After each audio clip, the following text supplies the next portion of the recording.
परं ब्रह्म तस्मै श्री गुरवे नमः। स्थावरं जङ्गमं व्याप्तं यत्किञ्चित् सचराचरं तत्पदं दर्शितं येन तस्मै श्री गुरवे नमः।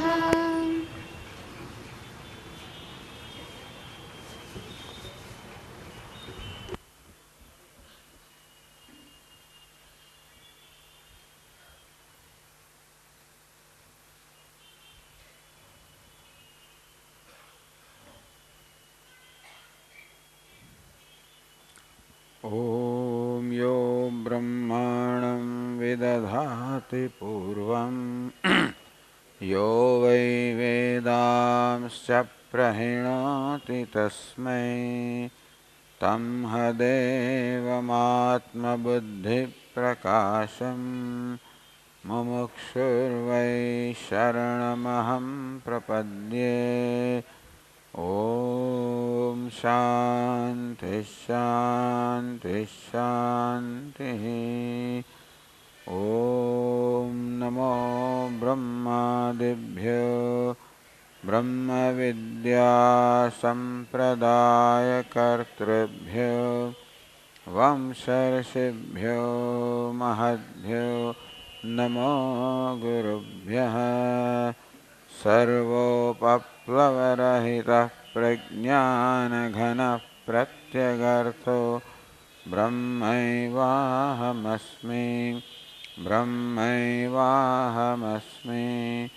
ॐ नारायणं पद्मभवं वसिष्ठं शक्तिं च तत्पुत्रपराशरं च व्यासं शुकं गौडपदं महान्तं गोविन्दयोगीन्द्रमथास्य शिष्यं श्रीशङ्कराचार्यमथास्य पद्मपादं च हस्तामलकं च शिष्यं तन्तोटकं वार्तिककारमन्यान् गुरून् सन्ततमानतोऽस्मि।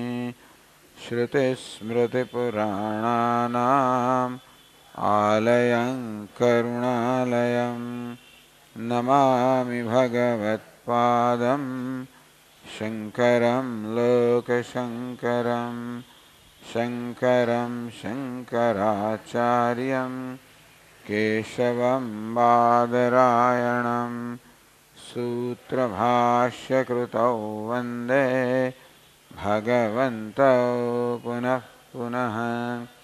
ईश्वरो गुरुरात्मेति मूर्तिभेदविभागिने व्योमवद्व्याप्तदेहाय मूर्तये नमः। ॐ पार्थाय प्रतिबोधितां भगवता नारायणेन स्वयं व्यासेन ग्रथितां पुराणमुनिना मध्ये महाभारतम् अद्वैतामृतवर्षिणीं भगवतीम् अष्टादशाध्यायिनीम्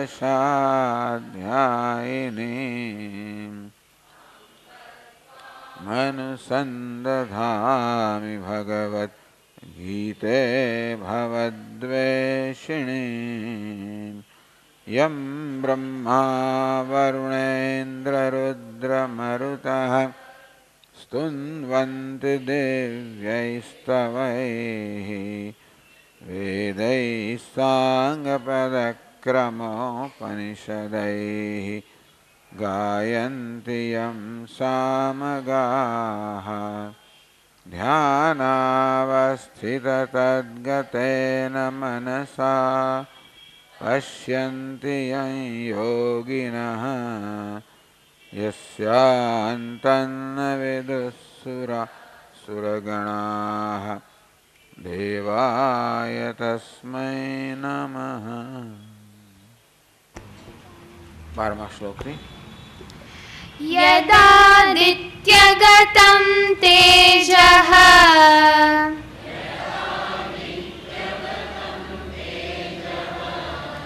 जगद्भासयतेऽखिलम्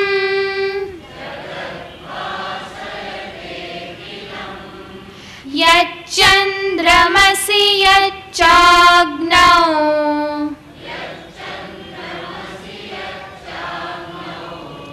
तत्तेजो विद्धि मामकम्।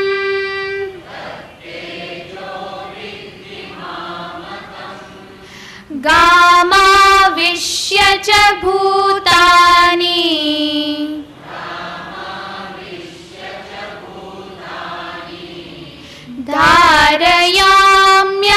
धारयाम्यहमोजसा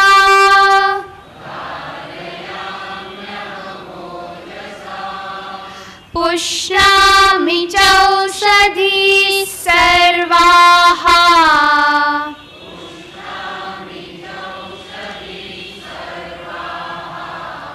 सोमो भूत्वा रसात्मकः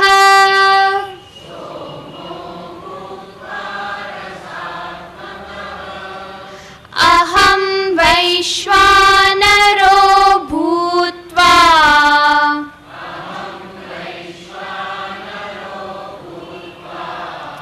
प्राणिनां देहमाश्रितः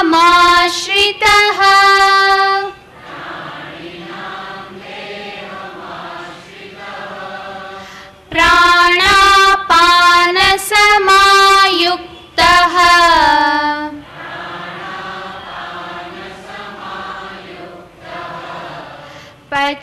पचाम्यन्नं चतुर्विधम्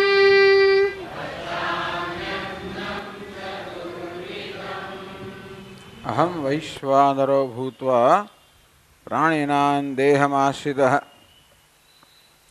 પોતાની વિભૂતિનું ભગવાન વર્ણન કરે છે કે હું સર્વનો આત્મા છું, સર્વવ્યાપક છું, સર્વનો નિયંતા છું, સર્વત્ર વિદ્યમાન છું અને જે કંઈ જગતમાં વ્યવહાર થઈ રહ્યો છે બધાનું કારણ હું છું. મારે કારણે સર્વ વ્યવહાર થઈ રહ્યો છે.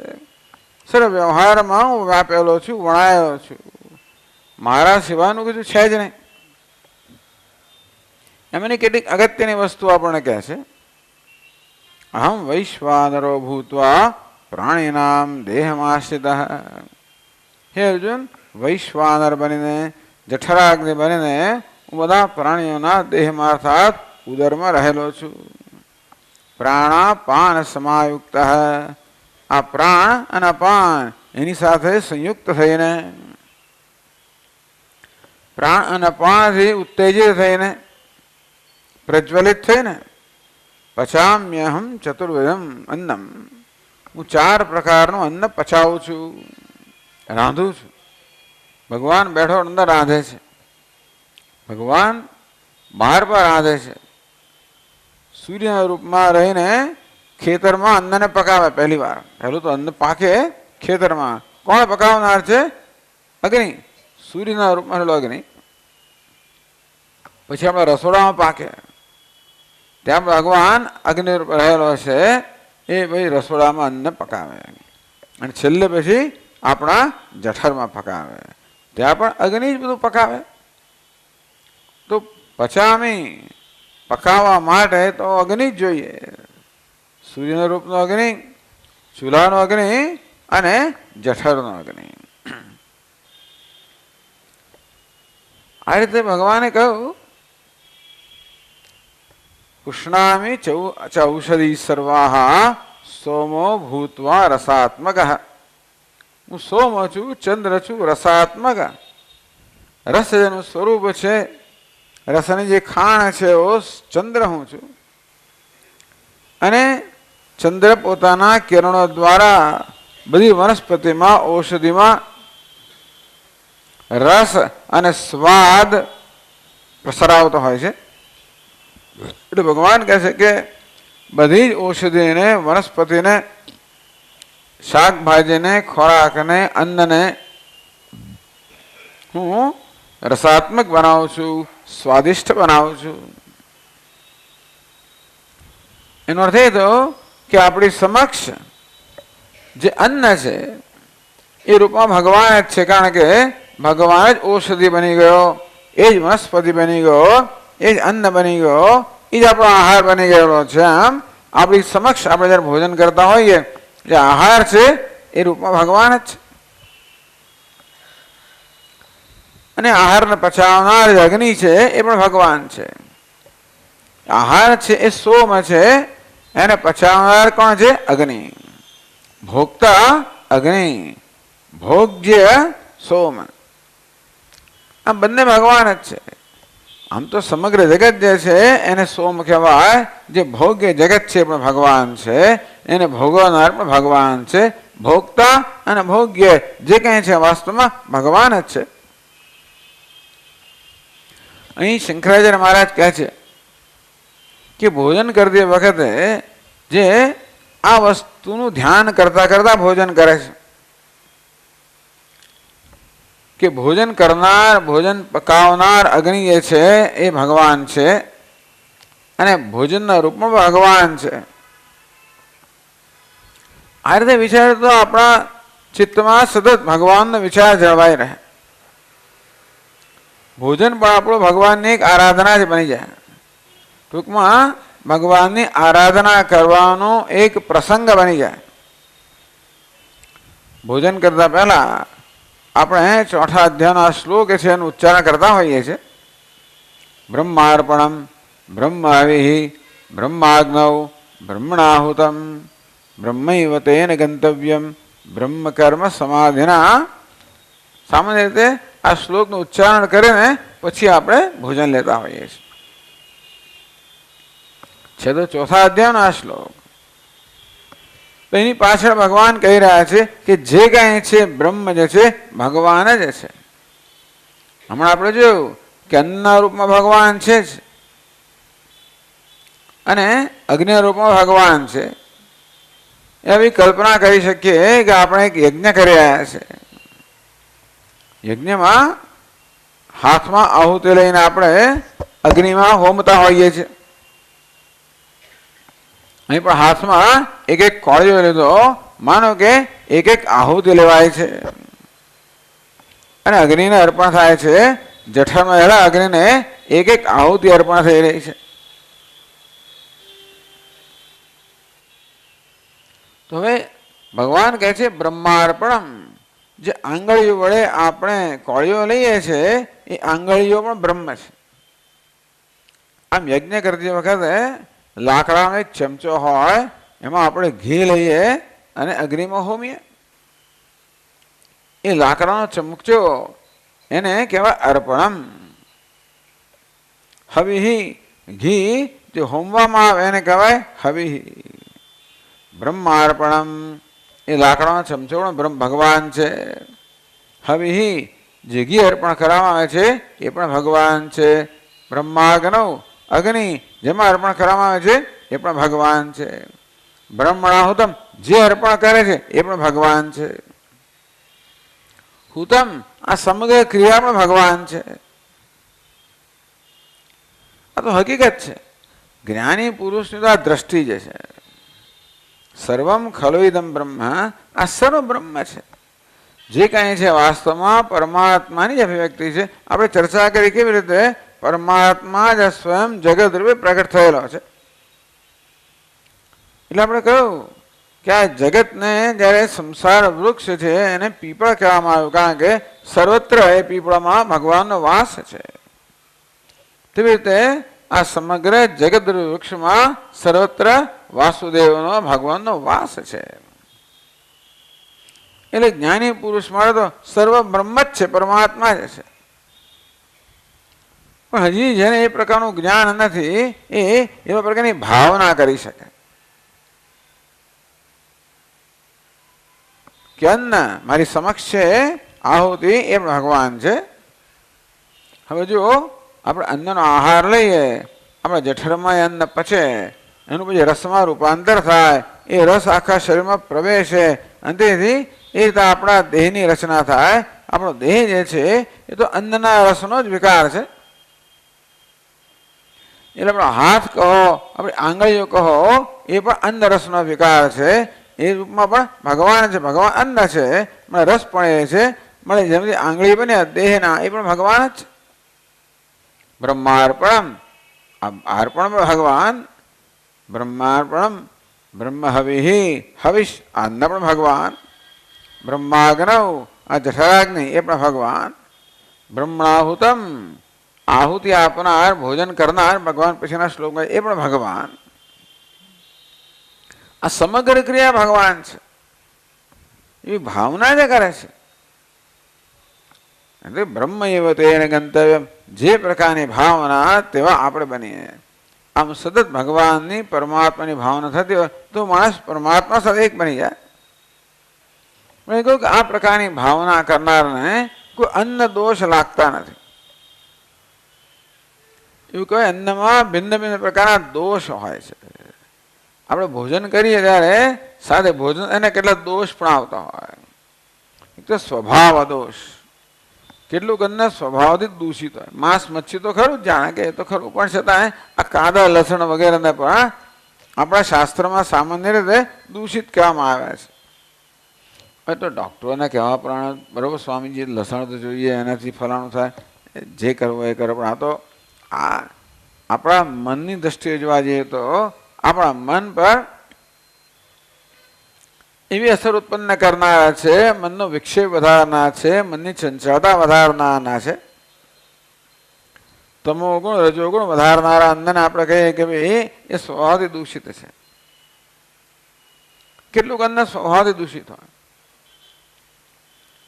કેટલાક અન્નમાં કદાચ નિમિત્ત દોષ હોય તો બધું સારું, અંદર કંઈક વાળ પડી ગયો કે બીજું બધું પડી ગયું. ઋષિકેશમાં ભોજન કરતી વખતે પંગત બેઠી હોય, વૃક્ષ નીચે ઉપરથી કંઈક પડે પક્ષીનું, એ બધું પડે તો અન્ન દૂષિત થઈ જાય. તેથી નિમિત્ત દોષ, આશ્રય દોષ બધું સારું હોય, પણ જે વાસણ વગેરેમાં રસોઈ કરવામાં આવી એમાં ખરેટા રહી ગયા, એઠું હોય, ચોખ્ખું ના હોય, રસોઈ કરનાર પોતે પણ અપવિત્ર હોય, એટલે સ્થળ અપવિત્ર હોય, વાસણ અપવિત્ર હોય, કરનાર અપવિત્ર, તો આ નિમિત્ત દોષ લાગી, આશ્રય દોષ લાગી જાય. સ્વત્વ દોષ બધું બરાબર હોય, પરંતુ જે ધનથી અન્ન ખરીદવામાં આવ્યું એ ધન અન્યાયથી ઉપાર્જન કરેલું હોય એ દોષ પણ અન્નમાં આવે. વિચાર કરો, આપણે ભોજન કરી ત્યારે બધી વસ્તુ પણ ખાતા હોઈએ છીએ. એટલા જ માટે કહેવામાં આવ્યું કે ભોજન કરતી વખતે ભગવાનનું ચિંતન કરવું જોઈએ. ચિંતન કોઈ રીત બતાવી કે બધું ભગવાન જ. હમણાં જ ભગવાને વર્ણન કર્યું કે અન્નના રૂપમાં પણ એ જ છે અને ભોજન કરનાર પણ એ છે, માટે સર્વ ભગવાન છે. આ પ્રકારની ભાવના સાથે ભોજન કરીએ તો અન્ન દોષ ના લાગે. એ પ્રાસંગિક કહેવામાં આવ્યું. અહીં તો ભગવાન એટલું જ કે હું જ સર્વ છું. ઉપનિષદમાં કહ્યું સર્વમ ખલુ ઇદમ બ્રહ્મ, આ સર્વ બ્રહ્મ છે, સર્વ પરમાત્મા છે. એ વસ્તુ ભગવાન આપણને આ શ્લોકોમાં કહે ને, હજી એક પછીના શ્લોકમાં કહે છે કે જે કંઈ છે હું છે કહેવામાં કેટલાક દ્રષ્ટાંતો આપ્યા. આ સૂર્યના, ચંદ્રના, અગ્નિના રૂપમાં હું આ જગતને પ્રકાશિત કરી રહ્યો છું. હું જ પૃથ્વીમાં અને સર્વત્ર પ્રવેશ કરીને આ જગતને ધારણ કરી રહ્યો છું. હું જ આ વનસ્પતિમાં, ઔષધિમાં રસ રૂપે, પુષ્ટિ રૂપે પ્રવેશ કરીને એ રૂપમાં બધાને ચલાવી રહ્યો છું, આનંદ આપી રહ્યો છું. સચ્ચિદાનંદ એ જ છે.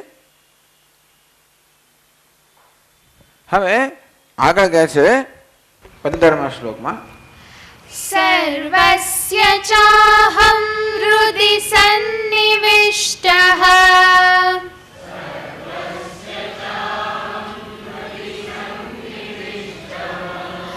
મત્તસ્મૃતિર્જ્ઞાનમેવ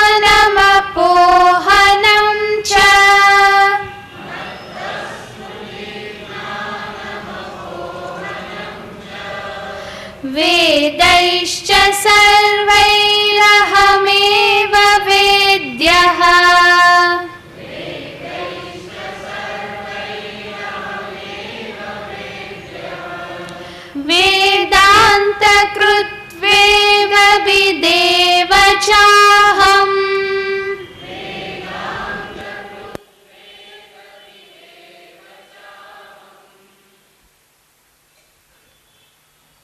वेदैश्च सर्वैः अहमेव सर्वस्य चाहम हृदय सन्निविष्टः। भगवान कहते કે सर्वस्य च हृदय अहम प्रविष्टः। ભગવાન કે સર્વ પ્રાણીના હૃદયમાં મેં જ પ્રવેશ કરેલો છે. એ તો આપણે આગળ વાત કરી કે ભગવાને કેવી રીતે આ ઉપાધિનું કે આ માળખાનું કે ઘરનું સર્જન કર્યું અને પક્ષી જે રીતે માળામાં પ્રવેશ કરે તે રીતે જેને ભગવાને અહીં પ્રવેશ કર્યો.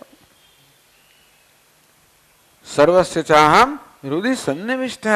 સર્વના હૃદયમાં હું નિવિષ્ટ છું, પ્રવિષ્ટ છું. પ્રાણી માત્રના હૃદયમાં ભગવાન કહે કે હું આત્મા રૂપે વિરાજમાન છું. સર્વસ્ય બધાના હૃદયમાં. ઉપનિષદ કે ઈશાવાસ્યમ ઇદમ સર્વમ યત્કિંચ જગત્યામ જગત. આ જગતમાં જે કંઈ છે ઈશ્વર છે. આમાં જે કંઈ છે સર્વસ્ય કોઈ પ્રકારના અપવાદ વગર બધાના હૃદયમાં બ્રહ્માજીથી માંડીને સર્વશ્રેષ્ઠ સર્જનથી માંડીને અત્યંત તુચ્છ કીડી મંકોડા નાનામાં નાના જીવજંતુઓ આ બધાના અંતરની અંદર ભગવાન કે હું જ આત્મરૂપે વિરાજમાન છું. એવું પણ નહીં પાછું કે બ્રહ્માજી તો મહાન છે મળે ભગવાનમાં વધારે રહેલા છે અને કીડી તો તુચ્છ છે મળે ભગવાનની હાજરી ત્યાં ઓછી, એવું પણ નથી. ભગવાનની હાજરી સર્વત્ર સમાન છે. ભગવાન પૂર્ણતયા હું પ્રત્યેક પ્રાણીના અંતરમાં રહેલો છું, સર્વનો આત્મા છું. આમ તો અંદર બહાર એવું બધું આપણે અંદર કેમ કહ્યું હૃદયની અંદર, તો ભગવાન અંદર છે ને બહાર નથી એવું ના કહેવાય. છતાં પણ આપણને જ્યારે પૂછવામાં આવે તો આપણે ક્યારે આપણી જાતનો નિર્દેશ કરીએ ત્યારે આમ કરતા હોય છે હું. હંમેશા આપણે હું નો આત્માનો નિર્દેશ કરીએ ત્યારે હૃદય તરફ આંગળી છીંચતા હોઈએ છીએ. કારણ કે આપણે માનીએ છીએ કે આત્મા ક્યાં છે? અંદર છે, હૃદયમાં છે. એ રીતે સાચું પણ છે અને પૂરેપૂરું સાચું નથી એમ પણ છે. ભગવાન બધે છે તો શું કરવા અંદર હૃદયમાં છે એવું કેમ કહેતા હશે? એટલા જ માટે કે જેવી રીતે અરીસામાં આપણને આપણું પ્રતિબિંબ સ્પષ્ટ દેખાય, આ દિવાલ વગેરે આપણા ચહેરાને પ્રતિબિંબિત કરી શકે નહીં. મારે આપણો ચહેરો જોવો હોય તો આપણે અરીસા તરફ કેવું જોઈએ? અરીસાની એક વિશેષ ચળકતી સપાટી હોવાના કારણે એ કેવું આપણા ચહેરાને પ્રતિબિંબિત કરે. તેવી રીતે અંતઃકરણમાં એવું છે. ભગવાન તો બધે રહેલો છે, થાંભલામાં છે જ. એટલે જયારે હિરણ્યકશિપુએ પ્રહલાદને પડકાર ફેંક્યો, ક્યાં તારો ભગવાન? બધે છે, આ થાંભલામાં છે. તો થાંભલામાં પણ છે.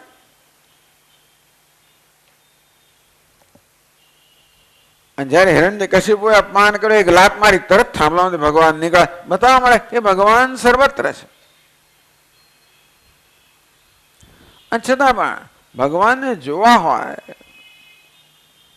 ભગવાનનું દર્શન કરવું હોય, ભગવાનનો સાક્ષાત્કાર કરવો હોય, ગઈકાલે કહ્યું અકૃતાત્માના કૃતાત્માના સંસ્કૃતાત્માના, જેમણે પોતાના અંતઃકરણને સંસ્કૃત કર્યું છે, સ્વચ્છ કર્યું છે, પવિત્ર કર્યું છે, બધા દોષથી મુક્ત કર્યું છે.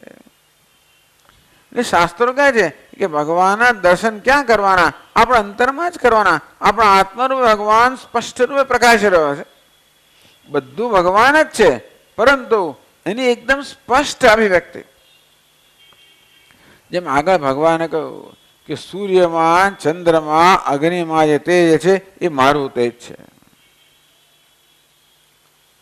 ચૈતન્ય રૂપે હું ત્યાં વિરાજમાન છું. શું ભગવાન કે થાંભલામાં નથી? થાંભલામાં છે. તો સૂર્યમાં, ચંદ્રનો કેમ નિર્દેશ કર્યો? કારણ કે ત્યાં ભગવાનની વિશેષ અભિવ્યક્તિ છે. સૂર્ય વગેરેની ઉપાધિ એવી છે કે ભગવાન જે પ્રકાશમાં છે એ સ્પષ્ટ પ્રગટ થાય. આ થાંભલામાં પ્રકાશમાં ભગવાન છે પણ એ પ્રકાશ ત્યાં આગળ પ્રગટ થતો નથી. થાંભલામાં એ પ્રકાર નહીં, તમોગુણ વધારે છે, સૂર્યમાં સત્વગુણ વધારે છે. તેમાં આપણું સ્થૂળ શરીર છે એમાં તમોગુણ વધારે છે, પણ અંતઃકરણ છે એને શુદ્ધ બનીએ તો સાત્વિક બની જાય. પેલા નિર્મળ સ્વચ્છ અરીસા જેવો બની જાય અને આપણા ચહેરાને જેવો છે તેવો પ્રતિબિંબિત કરે, તેવો સ્પષ્ટ પ્રગટ કરે. ભગવાનને જાણવા માટે, દર્શન કરવા માટે, જ્ઞાન માટે, અનુભવ માટે સર્વશ્રેષ્ઠ સ્થાન છે. એને વૈકુંઠ માનવાનું.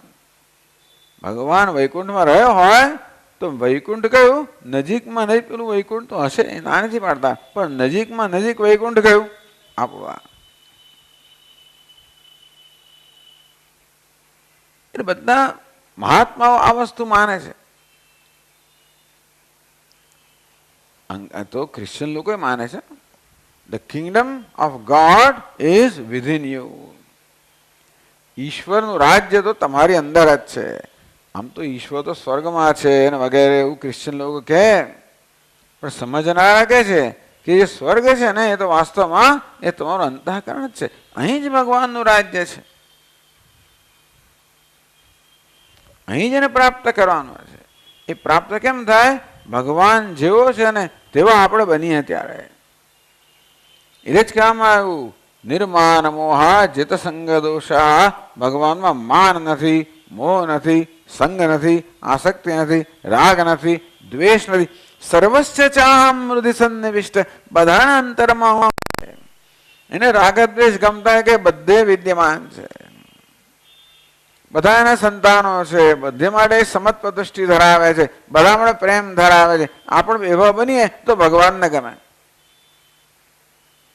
એટલે કર્મયોગ વગેરેમાં ગીતામાં સર્વત્ર આ જ વસ્તુ સમતા ત્યાગ શીખાવવાની. સમતા શીખવે છે, આ રાગ દ્વેષનો ત્યાગ શીખવે છે. સર્વસ્ય ચાહમ હૃદય સન્નિવિષ્ટ. પ્રાણી માત્રના અંતરમાં પ્રવેશીને જાણે કે પ્રવેશવાનું કંઈ હોતું નથી. ભગવાન તો બધે છે, પહેલા છે ને પછી એ છે. પરંતુ મેં કહ્યું પ્રમાણે જાણે કે અંતરમાં ભગવાન ત્યાં એનું વિશેષતા આપણને અનુભવ થાય છે. મત્ત સ્મૃતિ જ્ઞાનમ અપોહનં ચ. સર્વના આત્મા છું, સર્વ ઉપાધિમાં અંતઃકરણનો દ્રષ્ટા છું, ચૈતન્ય રૂપે અંતઃકરણે બધી વૃત્તિઓનો પ્રકાશક છું. તમ હદેવમ આત્મબુદ્ધિ પ્રકાશમ. આ પરમાત્મા છે આપણી બધી બુદ્ધિની વૃત્તિઓને પ્રકાશિત કરનાર છે, બધું જોનાર છે. એટલા માટે આપણે એને કહીએ કે સાક્ષી છે, બધું જુએ છે. ભલે ને આપણે અંદર એકલા રહીને કશું કરીએ ને દુનિયા ના જોતો, પણ પેલો તો જોનાર છે કે બધાનો દ્રષ્ટા છે. નજીક ઉપદ્રષ્ટા નમનતા છે, નજીકમાં નજીક રહેલો દ્રષ્ટા છે, એની નજરમાંથી કશું હટે નહીં. એ કેવો છે? કર્મફલ દાતા, કર્માધ્યક્ષ, બધા કર્મનો સાક્ષી, બધા કર્મનું ફળ પ્રદાન કરનાર.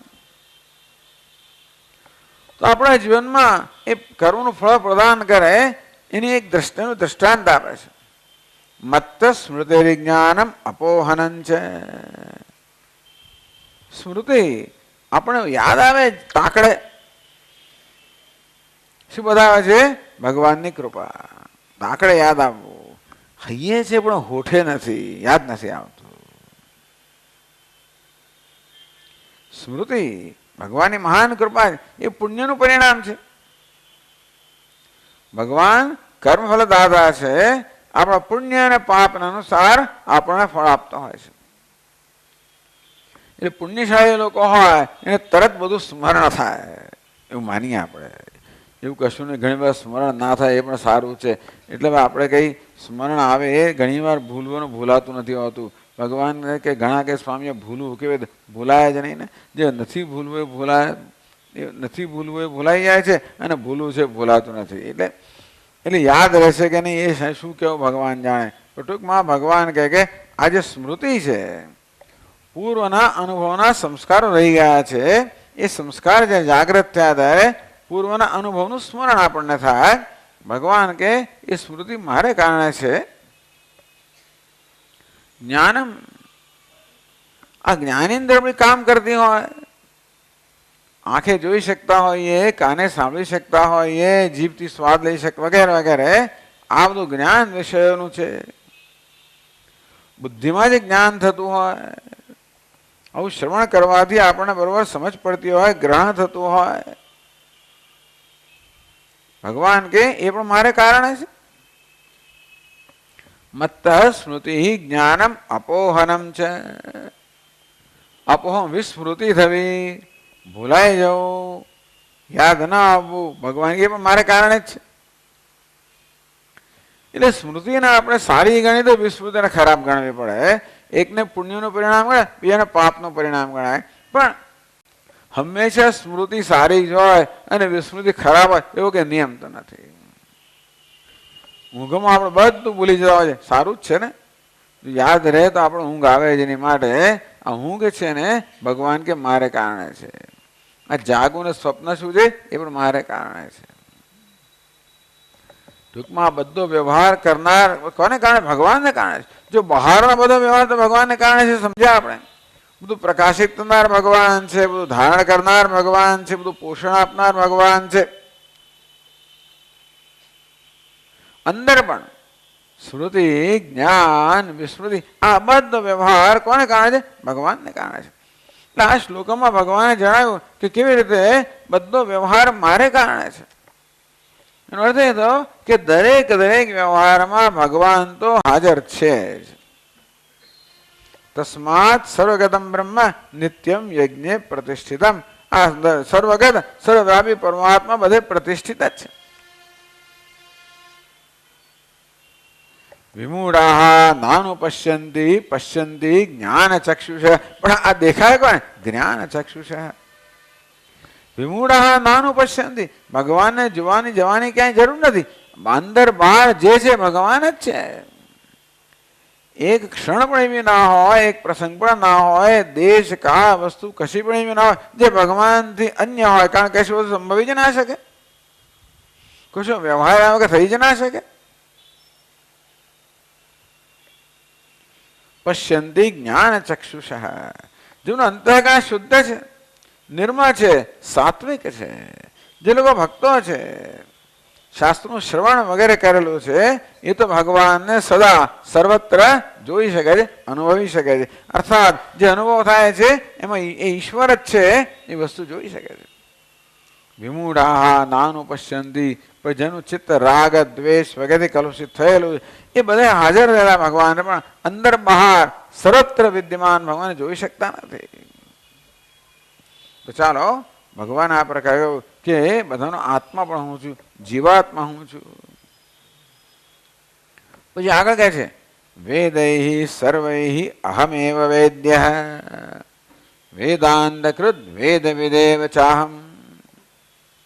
ઈશ્વર પણ હું છું, અંતરાત્મા પણ હું છું, ઈશ્વર પણ હું છું. વેદૈ સર્વૈ અહમેવ વેદ્ય. આ બધા વેદ છે, શાસ્ત્રો, બધા જ ગ્રંથો જે છે ભગવાન કે કોનું પ્રતિપાદન કરે છે? મારું જ પ્રતિપાદન કરે છે. વેદે રામાયણે ચૈવ પુરાણે ભારતે. તથા વેદમાં કહો, રામાયણમાં કહો, પુરાણમાં કહો, મહાભારતમાં કહો. આદૌ અંતે છે મધ્યે છે. શરૂઆતમાં, અંતમાં, મધ્યમાં હરિ સર્વત્ર ગીયતે. એક હરિનું જ ગાન થઈ રહ્યું છે. પુરાણમાં જુઓ, ઇતિહાસમાં જુઓ, વેદમાં જુઓ, બધે જ પ્રારંભમાં, મધ્યમાં, અંતમાં સર્વત્ર ભગવાન એટલે હરિ જે છે કે નારાયણ કહો, હરિ કહો, પરમાત્મા કહો, બસ એનું જ ગાન ગવાઈ રહ્યું છે. એનું જ વર્ણન થઈ રહ્યું છે, એનું જ નિરૂપણ થઈ રહ્યું છે.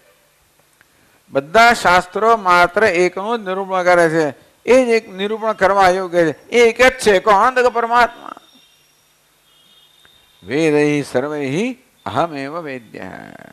ટૂંકમાં કોઈ પણ શાસ્ત્ર આપણે યથાર્થ રીતે જાણ્યું ક્યારે કહેવાય? જ્યારે ભગવાનને જાણીએ ત્યારે.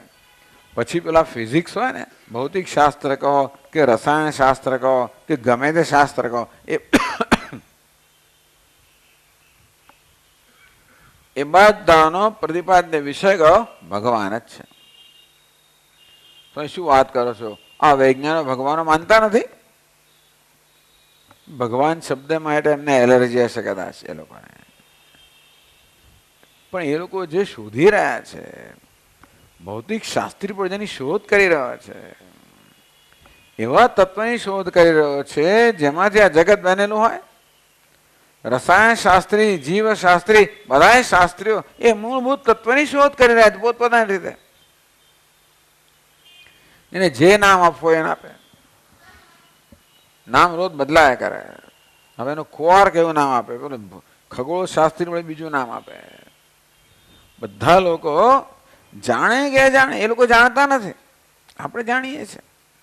આ બધા શાસ્ત્રો દ્વારા વૈજ્ઞાનિકો પણ જેની ખોજ કરી રહ્યા છે, અને જેને જાણ્યા વગર એમની ખોજ પૂરી થવાની નથી. કોણ છે? ભગવાન પરમાત્મા જ છે. વેદ એ બધા શાસ્ત્રો વડે હું જે જાણવા યોગ્ય છું, બધા શાસ્ત્રો મારું જ પ્રતિપાદન કરે છે. બધા સાધકો મને જ જાણવાનો પ્રયત્ન કરે છે. એટલા વૈજ્ઞાનિકમાં ને ભક્તમાં આટલો જ ફેર છે. ભક્ત જાણે છે કે હું ભગવાનને પ્રાપ્ત કરવા માંગુ છું. આ વૈજ્ઞાનિક જે નામ બીજું દે છે એટલે એમાં ભગવાનની ભાવના જ હોતી નહીં. બાકી એ ભગત જ છે ને. દિવસ રાત શું કરે છે? સતત એ પોતાના સંશોધનમાં લાગેલો જ રહેલો હોય છે. એને સતત પેલા જાણવા પ્રયત્ન કરતો, એને મનમાં આટલું જ ઘૂસે કે હું ભગવાનને જાણવા માંગુ છું, ભક્ત બની ગયો. એમનું થશે, ભગવાન એમના પર કૃપા કરે એવું પણ થશે. પણ વેદૈ સર્વૈ અહમેવ વૈદ્ય. વેદો જે શાસ્ત્ર છે એ શાસ્ત્ર ભગવાન આપના કરતા મોટું. વેદ શાસ્ત્ર આપને પ્રગટ કરે છે. આપ તો વેદના વિષય છો, તો વેદ શાસ્ત્ર જે આપને પ્રગટ કરે એ આપના કરતા મોટા થઈ ગયા ને. નહીં, વેદાંત. અરે વેદને પ્રગટ કરનાર હું છું. લો, વેદને પ્રગટ કરનાર પણ પોતે શેના વેદને પ્રગટ કરે? જેથી લોકો મને જાણી શકે. લોકો એટલે મનુષ્ય. આ મનુષ્યને જ ભગવાને બુદ્ધિ આપે છે, જેમાં જ્ઞાન પ્રાપ્ત થઈ શકે. અને તેથી આ મનુષ્યને બુદ્ધિને યોગ્ય માર્ગદર્શન આપણે શાસ્ત્ર જોઈએ. ભગવાન કહે કે તેથી આ વેદરૂપી શાસ્ત્ર એ પણ બધા શાસ્ત્રો વાસ્તવમાં એ બધાનું પ્રગટ કરનાર હું જ છું. વેદાંત કૃત. એટલું નહીં, પરંતુ એકલા વેદ પણ હોય તો આપણે કરવાના શું? આપણો તો વેદમાં પ્રવેશ થઈ શકે નહીં. એ શાસ્ત્રમાં આપણો પ્રવેશ તો અઘરો છે. એટલે આપણને શું જોઈએ? એ શાસ્ત્ર આપણને શીખવનારા પાસે વેદાંત કૃત.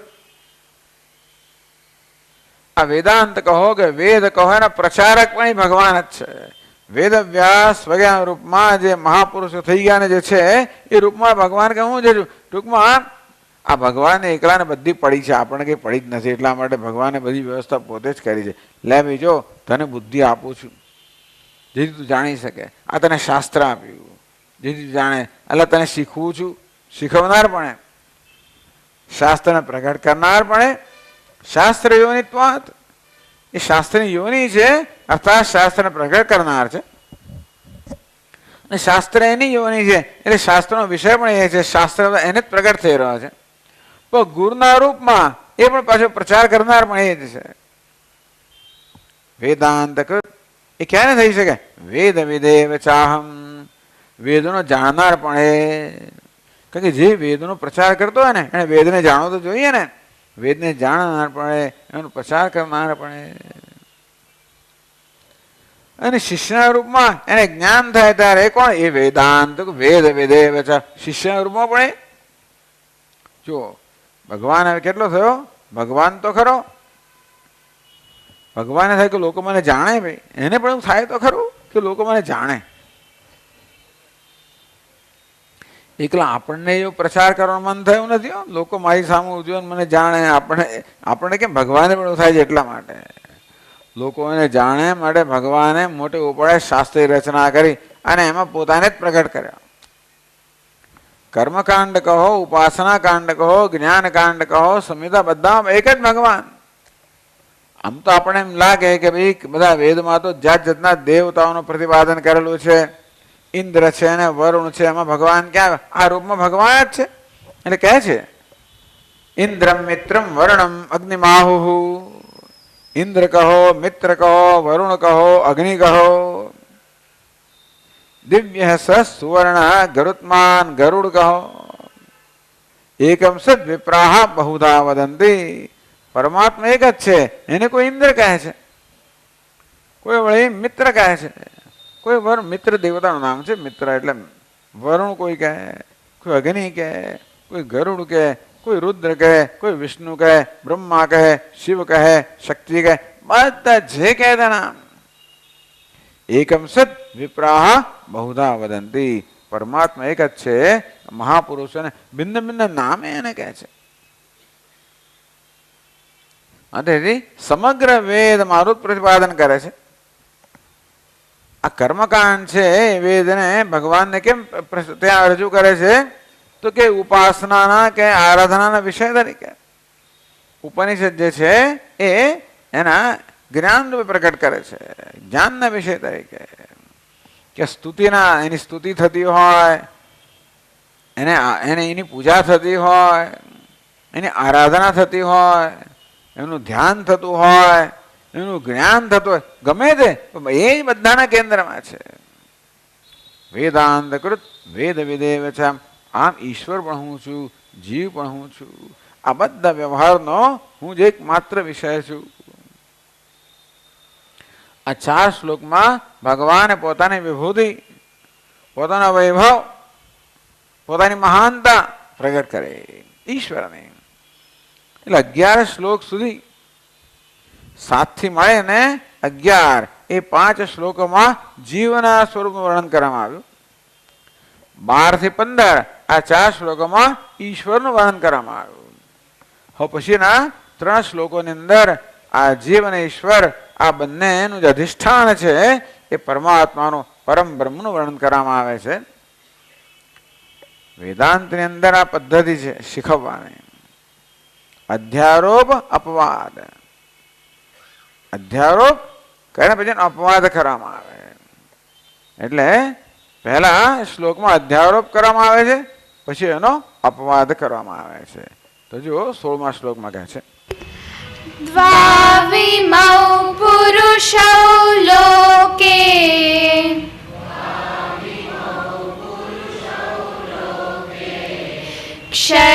ક્ષરશ્ચાક્ષર એવ ચ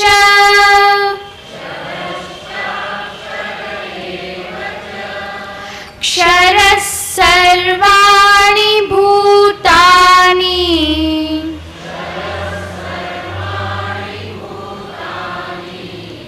કૂટસ્થોક્ષર ઉચ્યતે.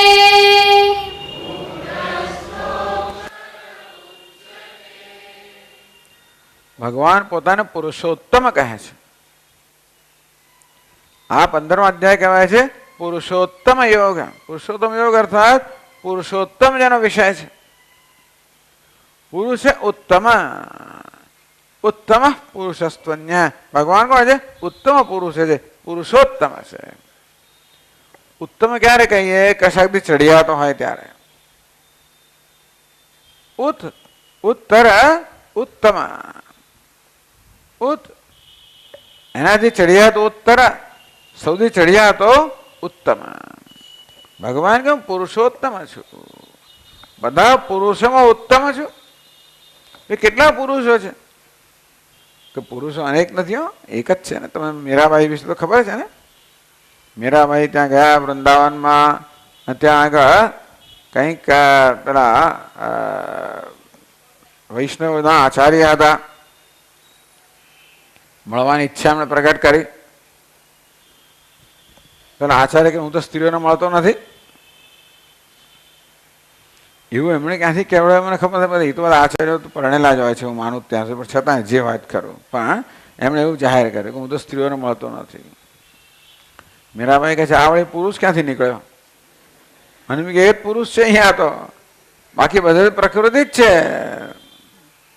હદેથી પુરુષ અનેક હોય જ નહીં, પુરુષ તો એક જ છે. છતાં પણ એ ત્રણ પુરુષો કહે છે. પુરુષ કહો, પુરુષ શબ્દનો અર્થ શું થાય ખબર છે? પૂર્ણાત પુરુષ, જે સર્વ પૂરે છે, જે પૂર્ણ છે.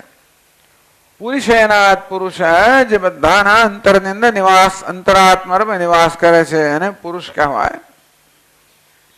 અથવા જે પૂર્ણ છે એને પુરુષ કહેવાય. એટલે વ્યક્તિગત સ્તરે જે આત્મરૂપમાં જેમાં પુરુષ છે, સમષ્ટિ સ્તરે જે બધાનો અધિષ્ઠાનમાં પુરુષ છે. આમ પુરુષ શબ્દમાં બંને આવી ગયા. જીવ પણ વ્યષ્ટિ પણ આવી ગયો, સમષ્ટિ પણ આવી ગયો. વ્યષ્ટિ એટલે વ્યક્તિગત સ્તરે પુરુષેના આ નગરમાં નિવાસ કરે છે. આપણા દેહરૂપી નગરીમાં નિવાસ કરનારને શું કહેવાય? પુરુષ. દેહરૂપી નગરીમાં નિવાસ કરનાર. તો જગતરૂપી નગરીમાં નિવાસ કરનાર, તો જગત જેમાં નિવાસ કરી રહ્યું છે, આમ જે જગતનો આત્મા છે પણ પુરુષ, વ્યક્તિનો આત્મા છે પણ પુરુષ. જગતના આત્મા આપણે ઈશ્વર કહીએ કે બ્રહ્મ કહીએ, વ્યક્તિના આત્મા આપણે આત્મા કહીએ. પુરુષમાં આત્મા અને બ્રહ્મ આ બંને અર્થ આવી ગયા. અર્થાત જે આત્મા છે એ જ બ્રહ્મ છે, જે વ્યક્તિનો આત્મા છે એ જ જગતનો આત્મા છે, એ જ પરમાત્મા છે. પુરુષ પુરુષ કહો એટલે પુરુષને આગળ કઈ કહેવાની જરૂર, પુરુષ શબ્દ પર્યાપ્ત છે. પુરુષોત્તમ ઉત્તમ લગાવવાની છે જરૂર ભાઈ? આત્મા શબ્દ પર્યાપ્ત જ છે, તો પરમાત્મા લગાવવાની છે જરૂર? એટલા જ માટે કે જે આત્મા નથી એને આપણે આત્મા કહેતા હોઈએ છીએ, એટલા માટે જે સાચો આત્મા છે એને વિશેષણ લગાવવું પડે. ભાઈ આત્મા શબ્દનો અર્થ બરોબર જાણીએ તો પરમ વિશેષણની જરૂર નથી. આત્મા શબ્દથી નક્કી સ્પષ્ટ થાય કે ચૈતન્ય છે જે નિર્વિશેષ છે. બરાબર, દેહને આત્મા કહીએ, મનને આત્મા કહીએ, બુદ્ધિના આત્મા કહીએ, હજાર વસ્તુને આપણે આત્મા કહેતા હોઈએ છીએ. એના સંદર્ભમાં છે પુરુષોત્તમ. તો ભગવાન કહે છે કે હું કોણ છું? તો કે પેલો પરમાત્મા પુરુષોત્તમ. ભગવાન કે હું પુરુષોત્તમ છું. કે બીજા બે પુરુષો છે એના કરતા ચડિયાતો છે આ પુરુષ. દ્વાવેમો પુરુષો લોકે ક્ષરશ્ચાક્ષર એવ છે. આ જગતની અંદર બે પુરુષો છે. દ્વૌ એમો પુરુષો લોકે, આ જગતમાં બે પુરુષ છે. કયો ભાઈ? ક્ષરશ્ચાક્ષર એવ છે. એક છે ક્ષર પુરુષ, બીજો છે અક્ષર પુરુષ. એવું કે એવા પુરુષો છે નહીં, ભગવાન તો એક જ છે. છતાં ભગવાન કે એટલે ઘણી વાર શું થાય છે ખબર છે? પેલો રાજાનો બહુ એકદમ નજીકનો માણસ હોય ને એને કહે કે રાજા કહેવામાં, કે બધું કામકાજ કરતો હોય ઘણી વાર તો નજીકના ને પણ રાજા એવો કહેવામાં આવે ને. એવી રીતે આ પરમાત્મા પુરુષ પુરુષોત્તમ છે ને, એ પુરુષોત્તમ જે છે એની પહેલા બે અભિવ્યક્તિ. પુરુષોત્તમ જગતના રૂપમાં વ્યક્ત થયો, અંદરથી ભગવાન કહે કે જો આ જગતના રૂપમાં ક્ષરશ્ચાક્ષરે ક્ષરસ સર્વાણી ભૂતાની, આ બધા ભૂતો જે છે, આ પંચમા ભૂત કહો અને પંચમા ભૂત જગત જે છે એના રૂપમાં હું જ છું. પહેલા મને ઓળખો. એટલે પુરુષોત્તમની ઓળખાણ આપણને ક્રમે ક્રમે આપે છે. ક્ષરશ્ચાક્ષરે ક્ષરસ સર્વાણી ભૂતાની, આ બધા ભૂતો જે છે, પંચમા ભૂતનું બનેલું જગત કહે છે ક્ષર. ક્ષર એટલે કેવું છે? તો કે નશ્વર છે, વિનાશી છે, પરિવર્તનશીલ છે. ટૂંકમાં પરિવર્તન નશ્વર આ જે જગતના રૂપમાં જે છે, જેને જે ભૂત કહેવામાં આવે, પંચમહાભૂત મેળો આ જગત જે છે જે સતત પરિવર્તનશીલ છે. ભગવાન કે એ પણ હું છું, મને પહેલા એમાં ઓળખો. કૂટસ્થો ક્ષર ઉચ્યતે. પછી આગળ ઓળખાણ આપે છે. પહેલા આ ઓળખીએ ત્યારે પછી આગળ કહે છે કે આ જગત જે છે એનું કારણ જે છે, એને માયા કહેવામાં આવે છે. અહીંયા આગળ એના માટે કૂટસ્થ શબ્દ વાપરવામાં આવે. કૂટસ્થો ક્ષર ઉચ્યતે. ભગવાન માયા માટે કૂટસ્થ અક્ષર એવા શબ્દોનો પ્રયોગ કરે છે. હવે એવું છે ને કે કયા શબ્દનો શું અર્થ થાય એ તો હંમેશા પેલા સંદર્ભથી નક્કી થાય. માત્ર શબ્દકોશમાં જોઈએ તો હંમેશા એ અર્થ લાગુ ના પણ પડે. કૂટસ્થ શબ્દ તો આત્મા માટે પણ વપરાય છે. કૂટ શબ્દનો શું અર્થ કરે એ પર આધાર રાખે છે. ઘણી વાર કૂટસ્થ એટલે આત્મા, કૂટ એટલે એરણ. પેલો સોની હોય ને એરણ પણ બધા ઘરેણા ઘડતો હોય તો ઘરેણાઓ આવે અને ઘડાય ને જાય, આવે ને ઘડાય ને જાય. તો જે એરણ પર આ બધા ઘરેણાઓ ઘડાયા છે એ એરણમાં કોઈ પ્રકારનો ફેરફાર થતો નથી. કૂટ એટલે એરણ જે પરિવર્તન વગરની છે. એવું એરણની જેમ પરિવર્તન વગરનો જે છે જે નિર્વિકાર છે, કૂટસ્થને કહેતા નિર્વિકાર એવી ભગવાનનું નામ છે. કૂટ શબ્દનો બીજો પણ અર્થ છે. કૂટ એટલે કપટી એવો પણ અર્થ થાય. આપણા તમે જાણતા કૂટ શબ્દ. કૂટ કોણ છે? કપટી, છળ કરનાર, છેતરપિંડી કરનાર, અંદર કંઈક હોય અને બહાર કંઈક દેખાડનાર. એવું કોણ છે ખબર છે? એવું છે કોઈ? કોણ? માયા. અંદર જુઠ્ઠું હોય, બહાર સાચું દેખાડનાર. સુખ ના હોય પણ સુખનો દેખાવ કરનાર. આપણને હંમેશા ભ્રમમાં રાખનાર, ગેરમાર્ગે દોરવનાર, રવાડે ચડાવનાર. તો વિચાર કરો, આ દુનિયાના વિષયમાં સુખ છે નહીં, બધાને સુખ દેખાય, બધા દોડતા જાય છે. જેવી રીતે પેલા ઝાંઝવા જળમાં કોઈ પાણી છે જ નહીં, પણ આ બિચારા પશુઓને ત્યાં પાણી દેખે, જળ દેખાય અને કેવું દોડતા હોય છે. તેવી રીતે આ મનુષ્ય બિચારા દોડતા હોય છે. કોણ આવું કરે છે? આ માયા. એટલે કૂટ શબ્દનો અર્થ કપટ કે છળ એવો કરીએ તો આ કપટ કરનાર, છળ કરનાર, છેતરનાર, બ્રહ્મા રાખનાર, ગેરમાર્ગે દોરવનાર, રવાડે ચડાવનાર. અને કેવો રવાડે ચડાવનાર? જન્મો જન્મ. એટલે કૂટ એટલે કપટ, જે કપટ કરનાર છે એને કહેવાય માયા. કૂટસ્થનો અર્થ અહીંયા કરવામાં માયા. માયા શું? જગતનું કારણ છે. આ જગતની અંદર જે બધી વિવિધતા છે, બધાનું કારણ ક્યાં છે? માયામાં. કૂટસ્થ અક્ષર. અક્ષર શબ્દો પરમાત્મા વપરાય છે. પછી અક્ષર શબ્દો માયા માટે વપરાયો. કારણ કે આપણે અલંકાર જે છે ને કાર્યમાં તો બધો ફેરફાર થાય, કારણમાં ફેરફાર ન થાય. એ દ્રષ્ટિએ, કાર્યની દ્રષ્ટિએ માયા જે કારણ છે એને અક્ષર કહેવામાં આવે. સાપેક્ષ રીતે કૂટસ્થ અક્ષર ઉચ્યતે. ટૂંકમાં હે અર્જુન, જો આ જગત જે છે એનો રૂપમાં હું જ છું. અને આ જગત જેવું ઉત્પન્ન થયું એ કારણના રૂપમાં પણ હું જ છું. એટલે માયા આપણે ભગવાન જ છે. ભગવાન જો જે ઉપનિષદ એમ કે સર્વમ ખલુ ઇદમ બ્રહ્મ, જે છે ભગવાન છે, તો પછી જે છે ભગવાન જ છે. છેતરપિંડી કરનારે ભગવાન, તો જ એનો ધંધો ચાલે ને. જો આપણે જન્મ્યા ત્યારથી વિવેકી જન્મ્યા હોત તો પછી જન્મ લેવાની જરૂર ના પડત ને.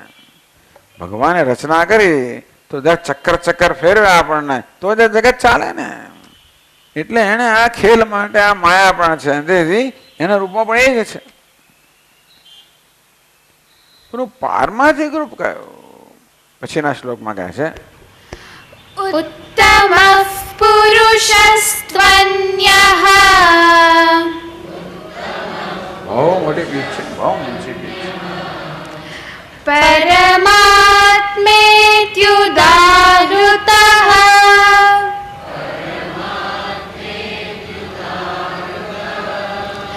યો લોકત્રયમાવિશ્ય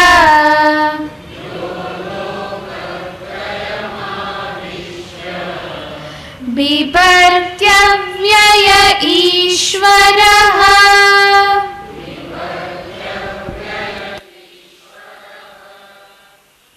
તો પહેલા તો જાણવાનું કે આ જે પ્રગટ જગત છે, નામ રૂપાત્મક જગત જે સતત પરિવર્તનશીલ છે, એ પણ ભગવાનની અભિવ્યક્તિ છે.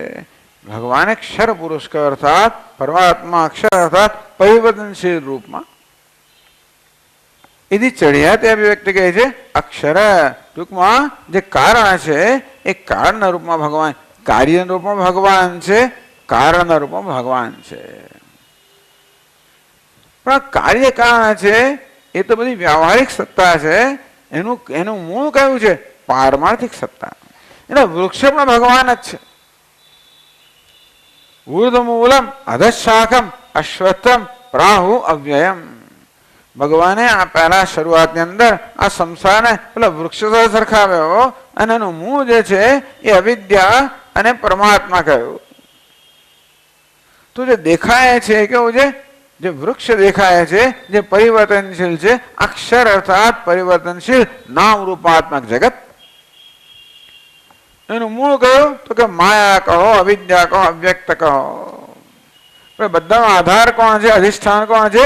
તો કે પરમાત્મા. એટલે આ વૃક્ષ પણ ભગવાન છે, એનું મૂળ કારણ પણ ભગવાન છે. પણ કાર્યને કારણ આ બધું જેને કારણે છે એ ભગવાનનું પારમાર્થિક સ્વરૂપ છે. આ બધું વ્યવહારિક સ્વરૂપ છે, પણ છે તો ભગવાન જ. એટલા જ માટે જ્ઞાનીની દ્રષ્ટિમાં તો ભગવાન સિવાય કંઈ હોતું જ નથી. ઉપનિષદ કે સર્વમ ખલુ ઇદમ બ્રહ્મા ઈશાવાસમ ઇદમ સર્વમ. જે કહે છે વાસ્તવમાં ઈશ્વરથી જ વ્યાપ્ત છે. એટલે પેલો પારમાર્થિક ભગવાન ક્યારે દેખાય ખબર છે? પહેલા આ દુનિયામાં આપણને ભગવાન દેખાતો હોય તો જ પછી આપણે આ દુનિયાથી આંખો બંધ કરીને અંદર ભગવાનનું ચિંતન કરી શકીએ. બાકી તો થઈ જ ના શકે. તો જે પારમાર્થિક કહો, જે અતીત છે, જે નામ રૂપનું અધિષ્ઠાન છે, આ કાર્યકાળ અતિ અતીત છે, અધિષ્ઠાન છે, એ પરમાત્માનું આત્મ રૂપે ક્યારે આપણે એનું જ્ઞાન મેળવી શકીએ? જ્યારે આ કાર્યકાળ રૂપ જગત છે એની સાથે આપણો જરા વ્યવહાર કે આપણો સંબંધ છે ને બહુ સ્વચ્છ થયો હોય. ઉત્તમ પુરુષસ્ત્વન્ય, આને કહેવામાં આવે છે વેદાંતમાં અપવાદ. કે જો ભાઈ ભગવાન પહેલા આપણે ભગવાનની કૃપા કેટલી એમ જોવા જઈએ તો પારમાર્થિક ભગવાન છે ને એનો તો આપણને અનુભવ થઈ જ ના શકે. એટલે ભગવાન પેલા ઇન્દ્રિયોનો વિષય મને કીધું, પહેલા તું મને જો. ટૂંકમાં ઇન્દ્રિયો દ્વારા મન દ્વારા જે જોઈએ છે ભગવાન કે મારી પહેલી અભિવ્યક્તિ એ ચડ્યા તું એનું કારણ છે તે હું છું. એથી ચડ્યા તો કોણ છે? ઉત્તમ પુરુષસ્ત્વન્ય અન્ય વિલક્ષણ. આ કાર્ય ને કારણ અક્ષર ને અક્ષર બંને કરતા જુદો, વિલક્ષણ, બધાથી પર અધિષ્ઠાન રૂપ પરમાત્મા ઇતિ ઉદાહૃત. જો આમ આપણને એમ કે ભગવાન એટલે આપણાથી જુદો છે, ભગવાન એમ શું કહે? એનું નામ પરમાત્મા કહેવામાં આવે છે. આત્મા શબ્દ કોને વપરાય? આત્મા એટલે હું. સંસ્કૃતમાં આત્મા શબ્દ કોણ વપરાય? હું ને મારો વપરાય. ગુજરાતીમાં હું કહીએ, સંસ્કૃતમાં અહમ કહો. આત્મા એટલે અહમ, હું. એટલે કે ભગવાન જે સમગ્ર જગતનું અધિષ્ઠાન છે એ કોણ છે? પરમાત્મા. એ મારો આત્મા જ છે. વળી બાજુ પરમાત્મા શબ્દનો પ્રયોગ કરો. આત્મામાં આ પરમ નામનું વિશેષણ જોડવામાં આવ્યું. આગળ ગયું પ્રમાણે એટલા જ માટે કે આપણે તો દેહને પણ હું કહીએ છીએ. મન્નાર કહીશ એવું કહીએ ત્યારે શું છે? આ દેહ જ આત્મા છે. મારી સામે કેમ આમ જુએ છે? એટલે ટૂંકમાં આવું જયારે કહીએ ને ત્યારે મારી એટલે કોણ? આ શરીર. આમ ઘણી વાર દેહને આત્મા કહીએ તો ઘણી વાર શું થાય? જોનું સ્વામીજી થોડો બહેરો થઈ ગયો છું એટલે શું થયું? આ ઇન્દ્રિયના આત્મા કયો. સ્વામીજી હવે તો આંખો ગઈ, આંધળો થઈ ગયો તો આંખોને આત્મા કયો. હું જ્યારે કહું કે હું બોલનાર છું, ચાલનાર છું, સાંભળનાર છું, જોનાર છું, ત્યારે ક્યાં ઇન્દ્રિયોના આત્મા કહું છું. ક્યારેક સુખી છું, દુઃખી છું, મનના આત્મા કહું છું. બુદ્ધિશાળી છું, મૂર્ખ છું, બુદ્ધિના આત્મા કહું છું. આમ વારંવાર આપણે આ ઉપાધિના આત્મા કહીએ છીએ. ક્યારેક દેહને, ક્યારેક ઇન્દ્રિયોને, ક્યારેક મનને, ક્યારેક બુદ્ધિને, અનેક બધા આત્માઓ થઈ ગયા ને. એટલા જ માટે સાચા આત્મા માટે ભગવાન પરમ એવો પ્રયોગ કરે, એવો વિશેષણ વાપરે છે. પરમાત્મા. આ બધા અપર એટલે કે ઉતરતા આત્માની તુલનામાં જે વાસ્તવિક આત્મા છે, જે ચૈતન્ય છે, નિર્વિકાર છે, જે આ બધી ઉપાધિના ગુણ દોષથી અસ્પૃષ્ટ છે, જે નિત્ય શુદ્ધ બુદ્ધ મુક્ત છે. એટલે આપણે સ્વભાવથી કહેવાય નિત્ય શુદ્ધ બુદ્ધ મુક્ત છીએ. આ શરીર ક્ષર પુરુષ છે, ચાલો એ ભગવાન ખરો. આ સ્થૂળ દેહ છે ને ક્ષર પુરુષ છે. સૂક્ષ્મ દેહ, સ્થૂળ સૂક્ષ્મ દેહ કહે છે ક્ષર પુરુષ છે. એનું કારણ માયા કેવું છે? અજ્ઞાન અક્ષર પુરુષ છે. હું કોણ છું? અક્ષર અને અક્ષર બંને ચડિયાતો, બંનેનું અધિષ્ઠાન, બંનેનો સાક્ષી, બંનેનો પ્રકાશક, બંનેનો અવભાષક. ઉત્તમ પુરુષસ્ત્વ. હે અર્જુન, તું કોણ છે? તું ઉત્તમ પુરુષ છે, પુરુષોત્તમ છે, નિત્ય શુદ્ધ બુદ્ધ મુક્ત સ્વભાવ છે. પરમાત્મા એટલે ઉદાહૃત. પરમાત્મા એ નામથી ઓળખાય છે. એ પરમાત્મા વિશે આગળ કહે છે, યો લોકત્રયમ આવિશ્ય બિભર્તિ અવ્યય ઈશ્વર. યો લોકત્રયમ આવિશ્ય, જેને ત્રણેય લોકમાં પ્રવેશ કર્યો છે, ત્રણેય લોકના જગતમાં પ્રવેશ કર્યો છે, કે પછી આપણા જગતમાં પ્રવેશ કર્યો છે. ત્રણ લોક એટલે ભૂ ભુવા સુવા, આ પૃથ્વી અંતરિક્ષ સ્વર્ગ, એને પણ 14 લોક કહેવાય. તો આપણામાં 3 લોક છે, જાગૃત સ્વપ્ન સુષુપ્તિ, એવા 3 લોક છે આપણા વ્યક્તિગત સ્તરે. એમાં પ્રવેશ કર્યો. ટૂંકમાં ભગવાન કહે કે બધા લોક વિભરતી અવ્યય ઈશ્વર, આ સમગ્ર જગતને ધારણ કરનાર.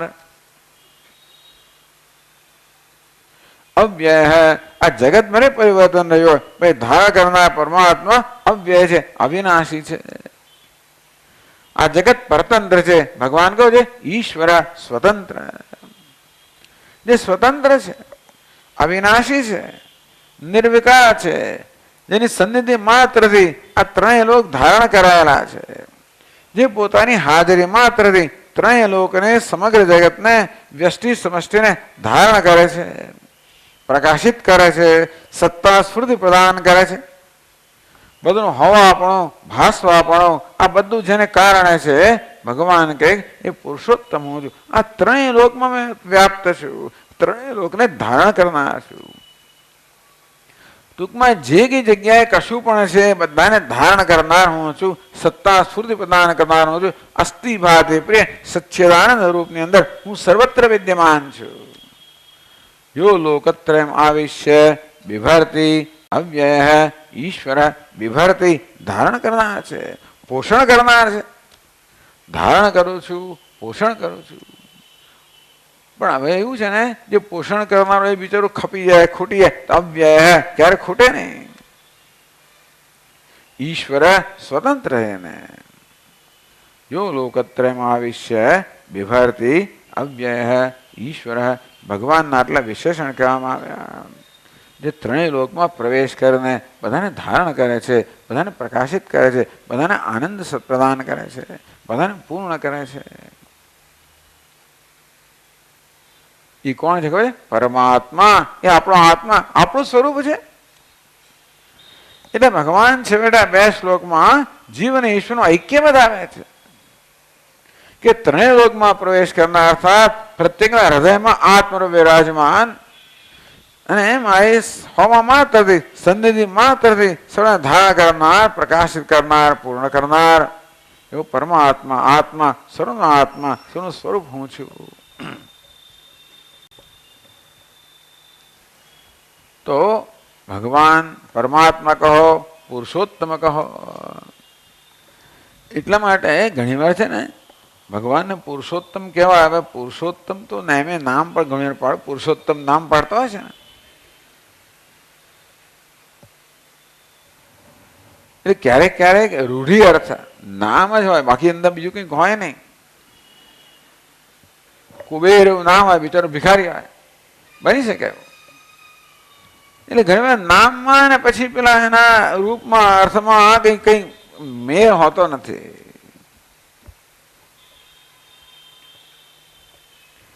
તેવી રીતે આ ભગવાનનું પુરુષોત્તમ નામ છે એટલે ખાલી નામ જ છે કે નામ પ્રમાણે ગુણ ખરા? ભગવાન કે નામ પ્રમાણે ગુણ ધરાવનારું છું. પુરુષોત્તમ કે એટલું વાસ્તવમાં પુરુષોત્તમ જ છું. કઈ રીતે? તો પછીના શ્લોકમાં ભગવાન કહે છે યસ્માક્ષરમતીતોહમ યસ્માક્ષરમતીતોહમ અક્ષરાદપી ચોત્તમઃ અક્ષરાદપી ચોત્તમઃ અતોસ્મિ લોકે વેદે ચ અતોસ્મિ લોકે વેદે ચ પ્રથિતઃ પુરુષોત્તમઃ પ્રથિતઃ પુરુષોત્તમઃ યસ્માત ક્ષરમ અતીતોહમ અક્ષરાદપી ઉત્તમઃ. આગળ કહેવાય ગયું કારણ કે ક્ષર કરતા પણ અતીત છું, અક્ષરથી પણ ઉત્તમ છું. ક્ષર અને અક્ષર, કાર્ય અને કારણ આ બંને કરતા હું ચડિયાતો છું, અર્થાત એ બધાનું અધિષ્ઠાન છું. અતઃ પેલું એક ક્ષર પુરુષ, બે છે અક્ષર પુરુષ. ક્ષર કરતા પણ ચડિયાતો છું, અક્ષર કરતા પણ ચડિયાતો છું. ક્ષર પુરુષને ઉત કહીએ, અક્ષરને ઉત્તર કહીએ તો ભગવાન કહે છે ઉત્તમ. ભગવાન કેવો છે? શું ભગવાનનું પારમાર્થિક રૂપ કેવું છે? એનો અર્થ એવો હતો ભગવાન તો બધું જ છે, છતાં આ બધી રીતે ભગવાનને ઓળખવો પડે તો ભગવાનને પૂરેપૂરો ઓળખ્યો કહેવાય. એ ભગવાન પૂરેપૂરી ઓળખાણ આપે છે કે પહેલા ઉત અક્ષર પુરુષ છે ને એ રૂપમાં મને જુઓ. આ બધા રૂપમાં ભગવાન જ પ્રગટ થયેલો છે. આ દરેકમાં સમાન વસ્તુ છે, ખબર છે? અસ્થિ ભાતિ પ્રિય. બધા નામ રૂપની અંદર અસ્થિ ભાતિ પ્રિય. અસ્થિ ભાતિ પ્રિય નામ રૂપ પ્રગટ થયેલા છે. આપણે નામ રૂપમાં જો રાગદ્વેષ જવા દઈએ, આ સારું અને આ સારું નહીં, આ ખરાબ, આ સારું, આ સુંદર, આ કદરૂપું વગેરે એ બધી જાતના બધા જ આપણા આગ્રહો જે છે જવા દઈએ. આ મારું, આ તારું, આ પ્રકાર જવા દઈએ. આપણા મનમાંથી આ પ્રકારનો ભેદભાવ જો દૂર કરીએ, કમનસીબે આપણે આ પ્રકારની એક વૃત્તિ લઈને જન્મ્યા છે. આપણું મન કેવું છે? બધી જગ્યાએ ભેદભાવ પાડી જ દેવાનો. આ ગમે છે, આ નથી ગમતું, અનુકૂળ છે, પ્રતિકૂળ છે, મારું છે, તારું છે. પછી આપણે જાત જાતની બધી સીમાઓ રચીએ. આ સીમા આ મારું, એની બહાર તારું, આ મારો મિત્ર, પેલો મારો શત્રુ. આમ ભલે વિવિધતા હોય પણ આપણે વિવિધતાનો આનંદ લેવાના બદલે વિવિધતાને કારણે અનેક પ્રકારના વિભાગમાં વિભક્ત થઈ ગયા. ભગવાને વિવિધતા શેને માટે બનાવી? જેથી આપણે આનંદ લઈ શકીએ. પણ આપણે તો શું કર્યું? બસ આ વસ્તુ ગમે, આ જ આમ હોવું જોઈએ, બાકીનું જે છે એ મને એ ગમે નહીં, અથવા તો એનું સ્વીકાર ન હોય, એ તો બરોબર નથી. આવી રીતે રાગ દ્વેષ ભેદભાવ આપણી દ્રષ્ટિમાં ભગવાનના ટુકડે ટુકડા આપણે કરી નાખીએ છીએ. એટલા માટે આપણે પેલું એમાં રહેલું એકતા જોઈ શકતા નથી. ભગવાન તો સતત ગીતામાં કહે છે સમમ સર્વેષુ ભૂતેષુ તિષ્ઠંતમ પરમેશ્વરમ. સર્વભૂતોમાં પરમેશ્વર જે છે એ સમાન ભાવે રહેલો છે. વિનશ્યત્સુ અવિનશ્યંતમ. આ બધા નશ્વરની અંદર એ શાશ્વત પરમાત્મા રહેલો છે. અનેકમાં એક છે, આ સમાનમાં સમાન છે, નશ્વરમાં શાશ્વત છે. યહ પશ્યતિ સ પશ્યતિ. એના જે દર્શન કરે છે એ જ વાસ્તવમાં દર્શન. પણ દર્શન ક્યારે કરી શકાય? આ નામ રૂપનો આગ્રહ છૂટી જાય તો. અલંકારના ઘાટ માટે બધા આગ્રહ હોય તો પછી સોનાની જેમ ના લેવાય. તેવી રીતે આ નામરૂપની ક્યાં વાત જવા દે? સૌથી વધારે આગ્રહ તો આ નામરૂપ માટે છે. આ હું બસ, અને આટલો જ હું. આની બહાર છે એ હું નહીં, એ બીજું, મારું તારું, સારું ખરાબ, ઊંચું નીચું, અનુકૂળ પ્રતિકૂળ.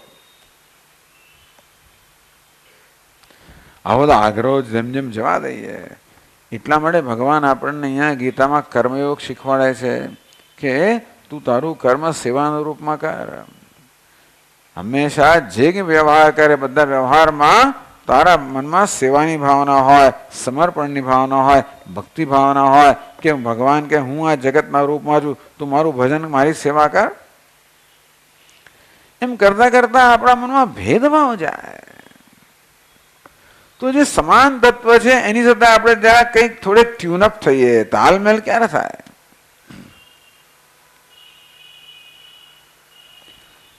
આ રીતે ક્ષર પુરુષ પણ ભગવાન જ છે, એનું કારણ ભગવાન છે.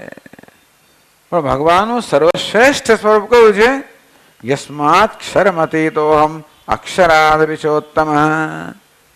ક્ષર અને અક્ષર, કાર્ય કારણ, આ બંનેનું અધિષ્ઠાન, બંનેને સત્તા સુધી પ્રદાન કરનાર ચૈતન્ય. આ બધું જડ છે, આ બધા જડને ઉજાડનાર, બધાને ધારણ કરનાર, પ્રકાશિત કરનાર ચૈતન્ય હું છું. ક્ષર અક્ષરમાં સમગ્ર જળ વર્ગ છે એને ભગવાને બતાવ્યો. આ જળ વસ્તુઓ જે છે એ કોને આધારિત છે? ચેતનને આધારિત છે. ચૈતન્ય હું છું. આ વાત વેદાંત શાસ્ત્ર કહે, આપણા શાસ્ત્રો કહે છે. બાકી બધા વૈજ્ઞાનિકો જળને જ ભગવાન માને છે, પણ આપણે શું કહીએ છીએ? ચેતન ભગવાન છે. યસ્માત ક્ષરમતીતોહમ અક્ષરાદપિ ચ ઉત્તમ. ક્ષર અને અક્ષર બની ઉત્તમ છું. અતોસ્મિ લોકે વેદે છે પ્રથિત પુરુષોત્તમ. એટલા જ માટે લોકે વેદે છે, લોકમાં, વ્યવહારમાં, વેદમાં, શાસ્ત્રમાં પુરુષોત્તમ કહેવામાં આવ્યો છે. ટૂંકમાં એટલા જ માટે શાસ્ત્રમાં કે વેદમાં પુરુષોત્તમ. એ પ્રકારે વેદ મારું નામ ગઈને મારા સ્વરૂપનું વર્ણન કરે છે. એટલે એટલા જ માટે ભગવાનનું નામ કેમ લેતા હોઈએ છીએ આપણે? કારણ કે દરેક દરેક નામ પ્રમાણે ભગવાન હોય છે. રામ એટલે રામ, રામ એટલે જે બધાને આનંદ આપનાર છે, નામ રામ. રામ કોને કહેવાય? બધાને આનંદ આપનાર છે. બધાને આનંદ ક્યારે આપે? જે આનંદ સ્વરૂપ છે. કૃષ્ણ એટલે કૃષ્ણ, એ બધું આકર્ષણ કરનાર છે. એ પણ આનંદ સ્વરૂપ છે, એમાં પ્રેમ સ્વરૂપ છે. આમ જે કઈ નામ હોય છે ભગવાનનું, એ નામ કેવું છે? એ નામને અનુરૂપ ભગવાન છે. આપણું તો એટલા માટે ભગવાનનું નામ દેવું સારું. આપણું નામ ક્યાં ને આપણે ક્યાં, કોઈ જાતનો ઠેકાણો મેળ હોતો નથી આપણા નામમાં. પણ નામ આપણને આપ્યું છે, આ નામ આપનાર એમ કે ચાલો ભાઈ નામ આપવાનું પણ એક કારણ છે. શું કારણ છે? જે નામને ધ્યાનમાં રાખીને આપણે એ પ્રમાણે બનવાનો પ્રયત્ન કરીએ. પરંતુ ભગવાન કહે કે મારું નામ ને રૂપ ગુણ બંને સરખા છે. અતોસ્મિ લોકે વેદે છે પ્રથિત પુરુષોત્તમ. માટે લોકમાં, વ્યવહારમાં, વેદમાં સર્વત્વને પુરુષોત્તમ એમ કહેવામાં આવ્યો. એટલા માટે સમજો પુરુષોત્તમ શબ્દ વાપરો એટલે આમ તો પુરુષોત્તમ નારાયણ માટે, ભગવાન વિષ્ણુ માટે વપરાતો હોય છે. ઈશ્વર શબ્દ છે ને એ શિવજી માટે વપરાતો હોય છે. ઓકે, નિયમ નથી, પણ સામાન્ય રીતે ઈશ્વર કે મહેશ્વર એટલે શિવજી, પુરુષોત્તમ એટલે વિષ્ણુ. અહીંયા વિષ્ણુના રૂપમાં નથી કહેતા, પુરુષોત્તમ, બધા પુરુષોમાં ઉત્તમ, બધાનું અધિષ્ઠાન. લોકે વેદે છે પ્રથિત પુરુષોત્તમ. એમ કે ભગવાન કહી રહ્યા છે કે આ પુરુષોત્તમ શબ્દ છે એ મારા સ્વરૂપને, વાસ્તવિક સ્વરૂપને પ્રગટ કરનાર છે. અર્થાત એ નામ પ્રમાણે ગુણ ધરાવનાર હું છું.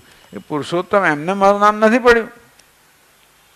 નારાયણ કહો, ગમે તે નામ કહો, આ દરેકનો અર્થ એક જ થતો હોય છે. વડે એ અર્થ જાણવા પછી આપણે બધી વિદ્વાનોને આપણે એમનો આશ્રય લેવો પડે. એમને આપણે સમજાવવા ત્યારે ખબર પડે કે શિવજીનો અર્થ શું થાય, અને શિવનો અર્થ શું થાય, અને નારાયણનો શું થાય, અને કૃષ્ણનો શું થાય. પણ છેવટે બધાનો અર્થ એક જ થાય. એ જ પુરુષોત્તમ કહો, પરમાત્મા કહો, ईश्वर कहो, भगवान कहो, आत्मा कहो, तत्व कहो, सत्य कहो, सत्यम ज्ञानम अनंतम कहो, नित्य शुद्ध बुद्ध मुक्त कहो, कृष्ण कहो, आनंद कहो, प्रेम कहो, मुक्ति कहो, जे कहो ते आ प्रकारे आ 18 अध्याय छેલ્લા 3 શ્લોકોની અંદર ભગવાને પોતાનું વાસ્તવિક સ્વરૂપ પ્રગટ કર્યું અને કહે છે કે એક બીજો અર્થ પણ એવો પણ કરવામાં આવે છે કે ક્ષર પુરુષ એટલે જીવ, અક્ષર પુરુષ એટલે ઈશ્વર, પુરુષોત્તમ એટલે જીવ ને ઈશ્વર આ બંનેનું તત્વ છે, એનું નામ છે પુરુષોત્તમ. જેવી રીતે એક અભિનેતા હોય એ ક્યારેક ભિખારીનો વેશ લે, ક્યારેક રાજાનો વેશ લે, તો અભિનેતા કહે ખરો કે જો ભાઈ આ રૂપમાં હું જ છું, ભિખારી પ્રમાણે હું છું, રાજાના રૂપમાં પણ હું છું, પણ હું કોણ છું? આ બંનેથી અતીત છું, બંનેથી પર છું. આમ જીવ અને ઈશ્વર એ બંનેનું જે વાસ્તવિક સ્વરૂપ છે એના રૂપમાં પરમાત્મા, એ જ પરમાત્મા જ જીવ રૂપે ઈશ્વર પ્રગટ થાય છે. આ રીતે જે બોધ આપવાનો હતો એ બોધ અપાઈ ગયો. હવે આવું જ્ઞાન જેને થયું છે એનું પરિણામ શું છે એ આપણને 19મા શ્લોકમાં કહે છે, પછીના શ્લોકમાં કહે છે.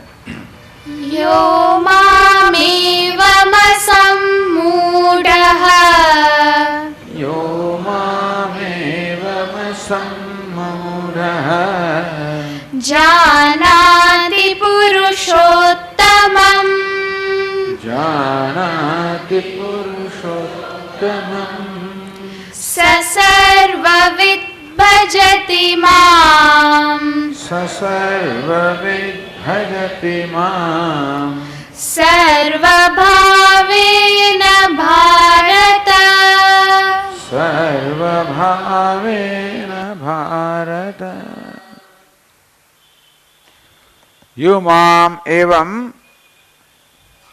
અસમ્મૂઢ સન્ન, આ પ્રકારે ભગવાન કે જે પ્રકારમાં વર્ણન કર્યું, હે અર્જુન વાસ્તવમાં તું છે, તું પુરુષોત્તમ, હું ને તું બંનેનું વાસ્તવ ઐક્ય જાહેર કર્યું ભગવાને. જે પોતાને અર્જુન માને છે જીવાત્મા એ વાસ્તવમાં નારાયણ છે, પુરુષોત્તમ છે. આમ પ્રત્યેક પુરુષોત્તમ એક જ પુરુષોત્તમ છે, વાસ્તવમાં એ અધિષ્ઠાન છે, એ જ આ સર્વનો પ્રગટ થયેલો છે, જે એકમાત્ર પરમાત્મા જ છે, પુરુષોત્તમ જ છે. અસમ્મૂઢ જેનો મોહ દૂર થઈ ગયો છે. આવું જ્ઞાન ક્યારે આપણને થાય? સૌથી પહેલા આપણે રાગ દ્વેષથી મુક્ત થઈએ ત્યારે, જેમાં આપણને કર્મયોગ કે ભક્તિયોગ કહેવામાં આવ્યો. પછી જરા વિવેક જન્મે, આત્મ અનાત્મ વિવેક જન્મે, જેને ગઈકાલે ચર્ચા કરી કે આ દેહ કહો, ઇન્દ્રિય કહો, મન કહો, બુદ્ધિ કહો, એ બધાને હું તો સાક્ષી છું.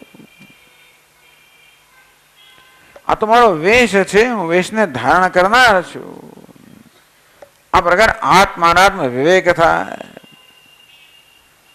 પછી જયારે જોઉં કે હું જે આત્મા છું, સાક્ષી છું, ચૈતન્ય છું, વાસ્તવમાં પ્રત્યેક ચૈતન્ય છે, તો કે ચૈતન્ય જે મારો આત્મા છે એ ચૈતન્ય સર્વનો આત્મા છે. હું માત્ર એક જ ઉપાધિનો આત્મા નહીં, સર્વનો આત્મા છું.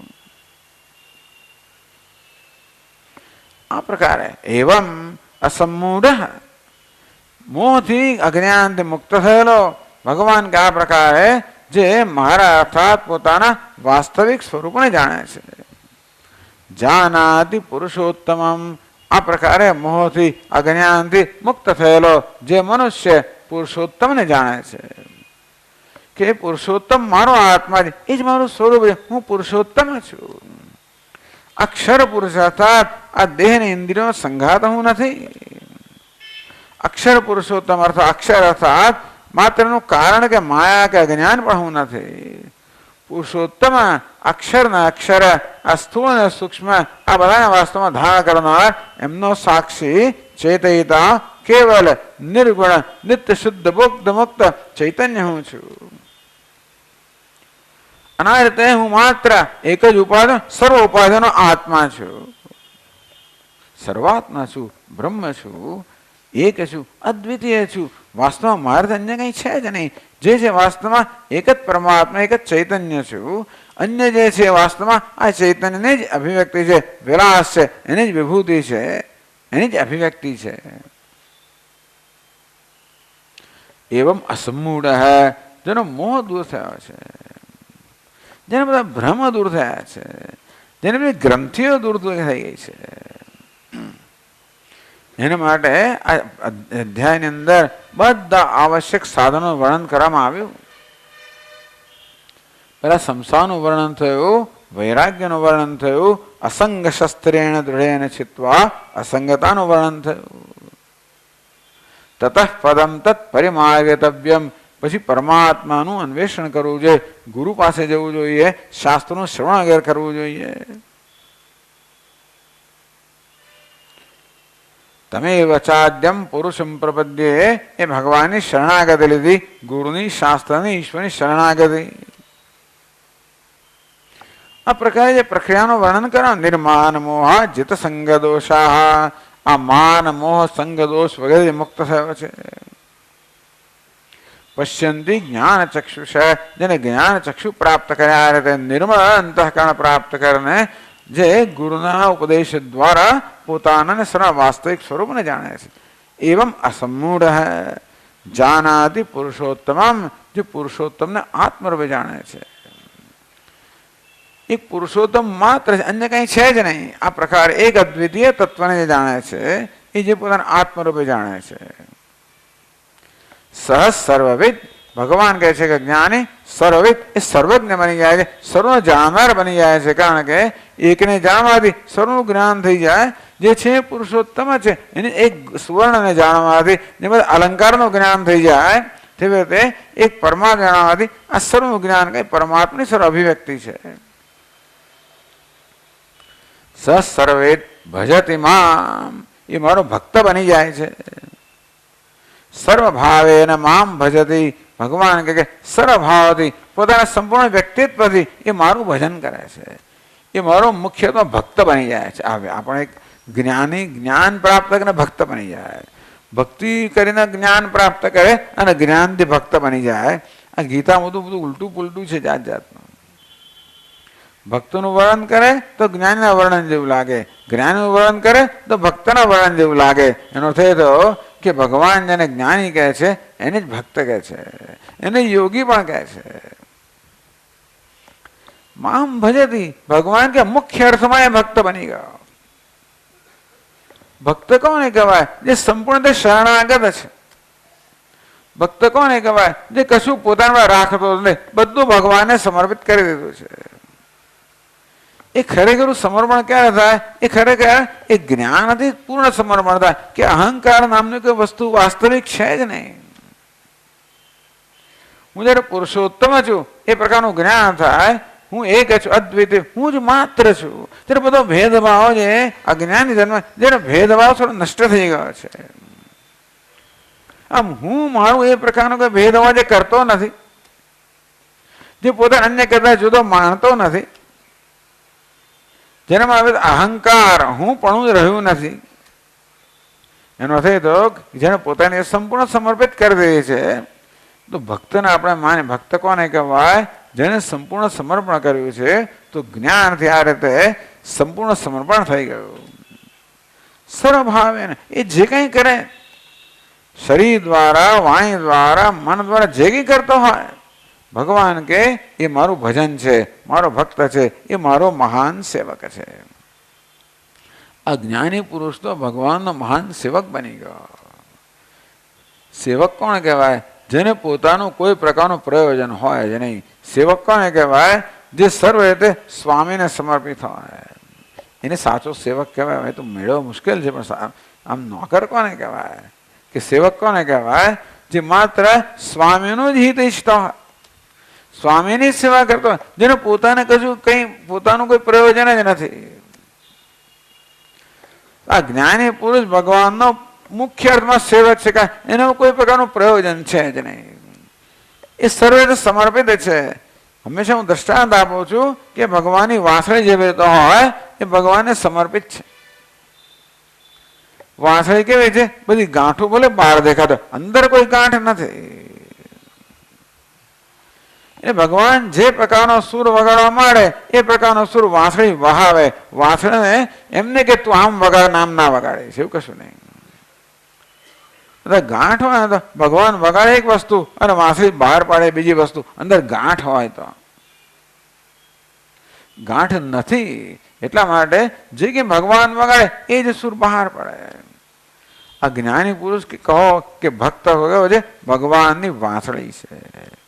ટૂંકમાં જે સુર ભગવાન વગાડવા માંગતો હોય એ સુર એના કર્મ દ્વારા આપણે સુર તો બહાર પાડીએ જ છીએ.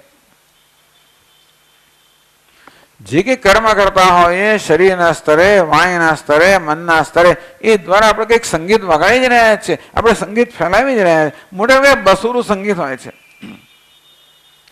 આપણા સંગીત દ્વારા આપણે મોટા ભાગે શું કરતા હોઈએ છીએ? ઘોંઘાટ ઉત્પન્ન કરીને અનેક પ્રકારનો આપણે વિક્ષેપ જન્માવીએ છીએ. એ પેલું છે ને, ઘણી વાર તબલું બરોબર તાલમાં ના હોય, હાર્મોનિયમ તાલમાં ના હોય, પેલું સારંગી કે પેલું તાનપુર તાલમાં ના હોય. આપણે જો ખબર ના પડે આ બધી કે તાલમાં છે કે ખબર પડનાર ના પડે, જાણે કે આ અપશ્રુતિ છે, આ બરોબર નથી.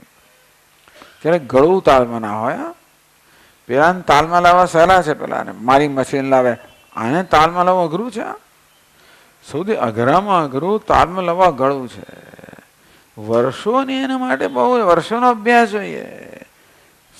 કલાકોના કલા રોજ રોજ રિયાઝ કરીને ગળાને બરોબર કેળવે ને ત્યારે પછી પોતે ધારે વસ્તુ આવે. બાકી હું ધારું એક ને નીકળે બીજું કશું. મોટા ભાગે આપણે ગાતા હોય ને ત્યારે ખબર પડે કે હું કઈ ઈચ્છું છું કઈ રીતે અને નીકળે છે કંઈક બીજું. કાંઈક ઘડવું જે છે ને એ બરોબર તાલમેલમાં નથી. પણ આ રીતે જેનું સંપૂર્ણ વ્યક્તિત્વ તાલમેલમાં છે. એટલા જ માટે ભગવાનના સુરમાં ભગવાન ખરેખર દરેક વ્યક્તિ દ્વારા પોતાનું સંગીત વગાડવાનો પ્રયત્ન કરી જ રહ્યો છે. આપણી દ્વારા ભગવાન પોતાનું સંગીત જ વગાડવાનો, કે ભગવાન ચૈતન્ય છે, એ ચૈતન્ય વાસ્તવમાં આપણા વ્યક્તિમાં સર્વ વ્યક્ત થઈ જ રહ્યો છે. તો ભાઈ ગાંઠો અંદર છે. શેની ગાંઠ? અહંકારની, મમકારની, રાગદ્વેષની ગાંઠો. એટલા માટે આપણી દ્વારા જે સંગીત બહાર આવે ને એમાં શું હોય કે કામ હોય, ક્રોધ હોય, લોભ હોય, સંકુચિત હોય, સ્વાર્થ હોય, ભેદભાવ હોય, મારું તારું હોય. એટલે આપણી દ્વારા જે સંગીત બહાર પડે છે એમાં મોટે ભાગે તો શું હોય છે? સંઘર્ષ હોય, વિખવાદ હોય, કલહ હોય. એનું કારણ નથી. આપણે સર્વ કોણ છે? પુરુષોત્તમ છીએ, નારાયણ છે, પરમાત્મા છે, પૂર્ણ છે. અને આપણી દ્વારા જે વ્યક્તિ જે કર્મ થાય, જે કે સંગીત બહાર પડે એ પૂર્ણ જ હોવું જોઈએ. પણ આપણું સંગીત સામેનું મોટા ભાગના લોકો ભાગી જ જતા હોય છે. આપણે હંમેશા બધું સાંભળી ના શકીએ.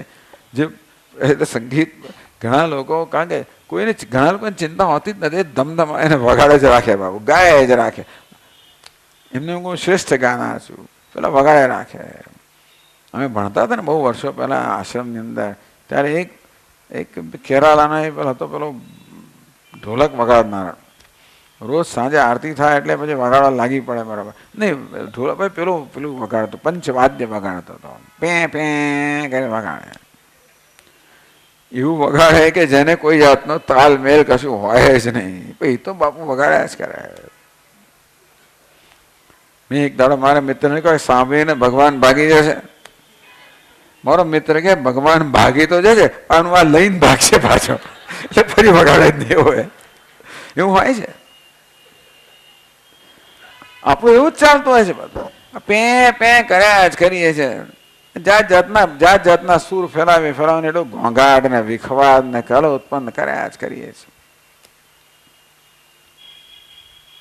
આ સમૂઢ જેનો મોહ દૂર થઈ ગયો, ગાંઠો દૂર થઈ ગઈ, અહંકાર મમકાર દૂર થઈ ગયો, હું ને મારું દૂર થઈ ગયું. એને સ્વાર્થ એવી કોઈ વસ્તુ જ ના રહે, એને કશું જોઈતું પણ નથી. જેને પૂર્ણતા પ્રાપ્ત કરી એના માટે પછીના શ્લોકમાં ગાય જેને કંઈ જોઈતું જ નથી, જેને કશું પ્રયોગ રોજ કે તારે મળે હું બધા મીઠાઈ બનાવું એવું બધું નહીં બનાવો. સવારનું એટલે દૂધ આટલું ચાલશે, થોડું થોડું આપણે આપીએ, બાકી આપણે માટે રાખીએ. બાકીનો સમય, શક્તિ, ધન, સંપત્તિ આપણે માટે રાખીએ. કેમ રાખીએ? નહીં તો મારું શું થાય? બધું ભગવાન આપે તો મારું થાય શું? અંદરથી બહુ સલામતી છે ને આપણને. આને તો કંઈ થવાનું જ નથી, બધું આપી દે. સર્વ ભાવે અને ભાર, જે પોતે કંઈ રાખતો જ નથી. શરીરથી, મનથી, બુદ્ધિથી, ભાવનાથી સર્વ સ્તરે ભગવાનને સમર્પિત છે. કેમ સમર્પિત છે? કારણ કે પૂર્ણ છે. આ રીતે ભગવાને બીજા શ્લોકમાં જીવન મુક્તનું વર્ણન કર્યું. જીવન મુક્ત કેવો છે? ભગવાનનો ભક્ત છે. નંબરમાં નમ્ર, કોઈ પ્રકારની માંગણી ન કરનારો, જેને કોઈ જરૂરિયાત જ નથી, જેને કોઈ આગ્રહ જ નથી, જેને કોઈ માંગણી જ નથી, જેને પોતાને કશું જોઈતું જ નથી. કેમ કહે? એને ભગવાન જ પ્રાપ્ત થયો એટલા માટે એને જોઈએ જ નહીં કશું. પણ એનું બધું અને એ બધું ભગવાન માટે જ છે. સર્વ ભાવે અને ભાર, ઈશ્વરને સંપૂર્ણ સમર્પિત છે. સમર્પણ આપણે રહીએ જ નહીં તો કોણ રહે? માત્ર ભગવાન જ રહે. આ પંક્તિમાં ભગવાને જીવન મુક્તનું વર્ણન કર્યું. અર્થાત આ જ્ઞાનનું શું મહાન ફળ પ્રાપ્ત થાય. આવું ફળ પ્રાપ્ત થાય, આવું જોઈતું હતું. લો, મને એમ કે સ્વામીજી જ્ઞાન મળવાથી હું કરોડપતિ બની જઈશ. આ જ્ઞાન મળવાથી મને તો સ્વર્ગ પ્રાપ્ત થશે, જ્ઞાન મળવાથી મારી સાહેબી વધશે, તો એ મેળવો. એને માટે આની જરૂર નથી. એને માટે તો આ બધું ચાલશે, વ્યવહાર બધો. આ શેના માટે છે? એ લોકો પ્રશ્ન કરે કે ભાઈ દેખો, ये वेदांत के ज्ञान प्राप्त करने से क्या विशेषता मिलती है? एक जने प्रश्न કર્યો, શું વિશેષતા મળે? એટલે અભી આ વેદાંતનું જ્ઞાન છે ને વિશેષતા દૂર કરવા માટે. આ વિશેષતા તો જકડાઈ ગયા છે. આપણી જાતને વિશેષ બનાવી જકડી નાખે છે. આપણે એમ કે આપણે બધા કરતા જુદો છું, બધા કરતા મહાન છું, હું વધારે જકડાયેલો છું. આપણે મોટા એમાં વિશેષતામાં જકડાઈ ગયેલા છે. બધું જવા દે તો અસંગ શસ્ત્રેણ દૃઢેન છિત્વા.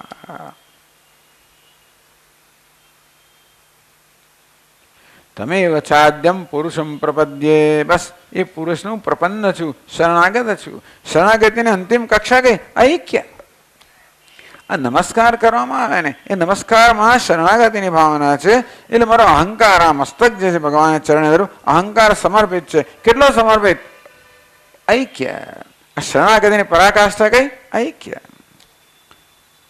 જ્ઞાનની પરાકાષ્ઠા ઐક્ય, ભક્તિની પરાકાષ્ઠા ઐક્ય. ભગવાન એક બની ગયો, જીવન તો મુક્ત બની ગયો. આ રીતે આ શ્લોકમાં જ્ઞાનનું ફળ બતાવવામાં આવ્યું. અને છેલ્લા શ્લોકમાં આ જ્ઞાનની સ્તુતિ કરે છે. છેલ્લા શ્લોકમાં કહે છે, इति गुह्यतमं शास्त्रम्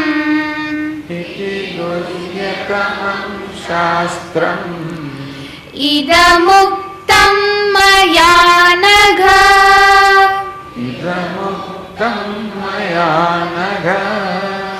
एतद् बुद्ध्वा बुद्धिमान् स्यात्.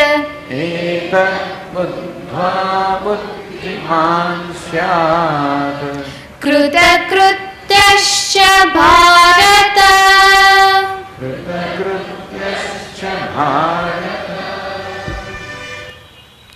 इति આ પ્રકારે ગુહ્યતમમ શાસ્ત્રમ. પહેલા દિવસે આપણે ચર્ચા કરી. ઇદમુક્તમ મયા અનઘ. હે અનઘ, હે નિષ્પાપ અર્જુન. ઇતિ આ પ્રકારે ગુહ્યતમમ, અત્યંત ગોપનીય, એટલે અત્યંત છુપાવવા યોગ્ય. એટલે આપણે અર્થ શું કરવાનો? અત્યંત મૂલ્યવાન. પહેલે વાત કરી કે કઈ વસ્તુ આપણે અંદર રાખીએ તિજોરીમાં જે મોંઘી હોય, મૂલ્યવાન હોય, અત્યંત મૂલ્યવાન રત્ન. ગુહ્યતમમ, અત્યંત મૂલ્યવાન રત્ન, મોંઘું. શાસ્ત્રમ, સંપૂર્ણ શાસ્ત્ર. આગળ કોઈ શાસ્ત્ર કોને કહેવાય? કે સાધક માટે બધી જ સામગ્રી જે વ્યક્ત કરતું હોય, જે પ્રતિપાદનમ શાસ્ત્ર. તો સાધકને મોક્ષ પ્રાપ્ત કરવા માટે જે બધી સામગ્રીનું વર્ણન કરવામાં આવે. ભગવાને પહેલા વર્ણન કર્યું, સંસારનું વર્ણન કર્યું વૃક્ષના રૂપમાં વૈરાગ્ય મેળવવા માટે. કહ્યું કે આપણે જો ધ્યાન ના આપીએ તો કેવા વધુને વધુ આપણે આમાં વધારે સપડાવા જઈએ છીએ, બધા ફસાતા જઈએ છીએ. કર્માનુબંધીને મનુષ્ય રોગે. આ વૃક્ષના મૂળ કેવા વિસ્તરતા જાય છે જો ધ્યાન ના આપીએ તો. કેવા આસક્ત થતા જઈએ છે, કેવા પરતંત્ર બનતા જઈએ છે. આમ સંસારનું આપણા જીવનનું સ્વરૂપ સમજાયું. સંસાર જીવન અસંગ શસ્ત્રે અને આ બધા મૂળ બહુ ઊંડા ઉતરી ગયા છે. અસંગ શસ્ત્રેણ દૃઢેન છિત્વા. આ પ્રકારે સંસારનું વર્ણન કરવાનું મારો પ્રયોજન તો વૈરાગ્ય પ્રાપ્ત થાય આપણને કે નહીં ભાઈ આ તો આ ખોટી વાત છે, હું જે કરી રહ્યો છું બરોબર નથી. તતઃ પદમ પછી શું કરવાનું? વૈરાગ્ય એટલે વિવેક, વૈરાગ્ય, સમાધિ, ષટક સંપત્તિ. આ સાધનની વાત કરવામાં આવે. આપણે આ રીતે અધિકારી બનીએ. અધિકારીત્વનું વર્ણન થયું. નિર્માણ મોહ જીત સંગ દોષા. અધિકારીનું વર્ણન થયું. તતઃ પદમ તત્ પરિમાર્ગતવ્યમ. ગુરુ પાસે જવું જોઈએ. પરિમાર્ગતવ્યમ શાસ્ત્રનું શ્રવણ કરવું જોઈએ, મનન કરવું જોઈએ, નિધિધ્યાસન કરવું જોઈએ. તમે ચાદ્યમ પુરુષમ પ્રપદ્યે. ભક્તિનું શરણાગતિ એનો માર્ગ કહેવામાં આવે કે ભગવાનની કૃપાથી આપણે ભગવાનનું જ્ઞાન થાય તો ઈશ્વરની, શાસ્ત્રની, ગુરુની પરાની શરણાગતિ સ્વીકારવી જોઈએ. શ્રદ્ધા ભક્તિ ધ્યાન યોગાદવેહી.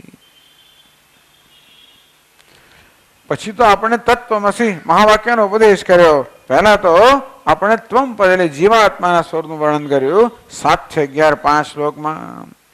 તત્પદ ઈશ્વરનું વર્ણન કર્યું 12 થી 15 શ્લોકમાં. અસી બંનેના ઐક્યનું વર્ણન કર્યું 16 થી 18 શ્લોકોની અંદર. 19 શ્લોકમાં એના ફળનું વર્ણન કર્યું જીવન મુક્તિ. ટૂંકમાં આપણા જીવનનું કલ્યાણ કરવા માટે, જીવનનું ધ્યેય પ્રાપ્ત કરવા માટે જે કંઈ આવશ્યક છે એ બધી સામગ્રીનું આ અધ્યાયમાં જ વર્ણન કરવામાં આવ્યું. એટલે આમ જોવા જઈએ તો આ ગીતા શાસ્ત્ર છે, પરંતુ ગૌણ અર્થમાં આ 15મો અધ્યાયમાં શાસ્ત્ર જે છે એ ગુહ્યતમમ શાસ્ત્રમ. ભગવાન આ 20 શ્લોકના આ નાનકડા અધ્યાયને શાસ્ત્ર કહે છે. શંસનાથ શાસ્ત્રમ, જે ઉપદેશ કરે એને શાસ્ત્ર કહેવાય. શાસનાથ શાસ્ત્રમ, જે આપણે માર્ગદર્શન આપે એને પણ શાસ્ત્ર કહેવાય. એનો ઉપદેશ કરે. પેલું માર્ગદર્શન છે, બીજો ઉપદેશ છે. પહેલા શ્લોકમાં માર્ગદર્શન કર્યું જેથી આપણે વૈરાગ્ય પ્રાપ્ત થાય, પછી ઉપદેશ કર્યો જેથી જ્ઞાન પ્રાપ્ત થાય. આ બંને પ્રકારના ધર્મનો પ્રવૃત્તિ અને નિવૃત્તિ આ બંનેનું વર્ણન કરવામાં આવ્યું. નિવૃત્તિનું વર્ણન મુખ્યત્વે કરવામાં આવ્યું. ઇદમુક્તમ મયા અનઘ. આ પ્રકારે હે અનઘ, હે નિષ્પાપ અર્જુન, મેં તને અત્યંત ગોપનીય, રહસ્યમય, ઉત્તમ, સર્વોત્કૃષ્ટ જે શાસ્ત્ર છે એનો ઉપદેશ કર્યો. ભગવાન શેમળો ઉપદેશ કર્યો? એ તદ્બુદ્ધ્વા બુદ્ધિમાન સ્યાત. હવે ભગવાન આ જ્ઞાનની પ્રશંસા કરે છે. એ તદ્બુદ્ધ્વા આ જ્ઞાન પ્રાપ્ત કરીને બુદ્ધિમાન સ્યાત. મનુષ્ય મુખ્ય અર્થમાં બુદ્ધિમાન બને. સબુદ્ધિમાન મનુષ્યેષુ સંયુક્ત કૃષ્ણ કર્મકૃત. આગળ ભગવાને બુદ્ધિમાન કહ્યું. કર્મણ્ય કર્મય પશ્ચેત અકર્મણ્ય ચ કર્મય સબુદ્ધિમાન મનુષ્યેષુ. ભગવાન આગળ બુદ્ધિમાન શબ્દનો પ્રયોગ કર્યો છે. ત્યાં બુદ્ધિ એટલે જ્ઞાન, બુદ્ધિમાન એટલે જ્ઞાનવાન. બુદ્ધિમાન, બુદ્ધિનું મુખ્ય પ્રયોજન કે બુદ્ધિનું મુખ્ય તો કે એનું કારણ શું છે, બુદ્ધિનો ઉપયોગ શું છે, એ શેનું સાધન છે? જ્ઞાન માટેનું સાધન. એટલે બુદ્ધિ જ્ઞાનનું સાધન પણ છે અને જ્ઞાન આપણે બુદ્ધિ શબ્દ વપરાય એ જ મુખ્ય બુદ્ધિમાન છે, એ જ જ્ઞાનવાન છે, એ સાચું જ્ઞાન ધરાવનારો છે. એતદ બુદ્ધ્વા બુદ્ધિમાન સ્યાત. આ જ્ઞાન પ્રાપ્ત દરેક મનુષ્ય મુખ્ય અર્થમાં બુદ્ધિમાન બને છે. ટૂંકમાં ભગવાને જે પ્રયોજન બુદ્ધિ આપે છે એ પ્રયોજન ખરેખર સાર્થક થાય છે. એ સિવાય જે ભગવાન આપી બુદ્ધિ એ વેડફી દેવામાં આવે. અર્જુન જેમ કહે છે ને, કાર્પણ્ય દોષોપહત સ્વભાવ પૃચ્છામિ ત્વામ ધર્મ સમ્મૂઢ ચેતા.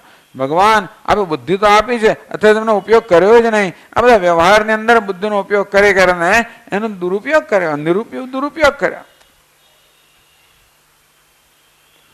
એટલા જ માટે ધર્મ સમ્મૂઢ ચેતા. અત્યારે હું મોહિત થઈ ગયો છું, મૂળ થઈ ગયો છું. શું કરું શું ના કરું એના વિશે નિર્ણય કરી શકતો નથી. એ બુદ્ધિનો સાચો ઉપયોગ આ છે. પહેલા એ વૈરાગ્ય પ્રાપ્ત, વિવેક અને વૈરાગ્ય દ્વારા અને પછી જ્ઞાન પ્રાપ્ત કરવામાં બુદ્ધિનો સાચો ઉપયોગ કરે છે. બુદ્ધિમાન સ્યાત, એ વાસ્તવિક અર્થમાં બુદ્ધિમાન છે.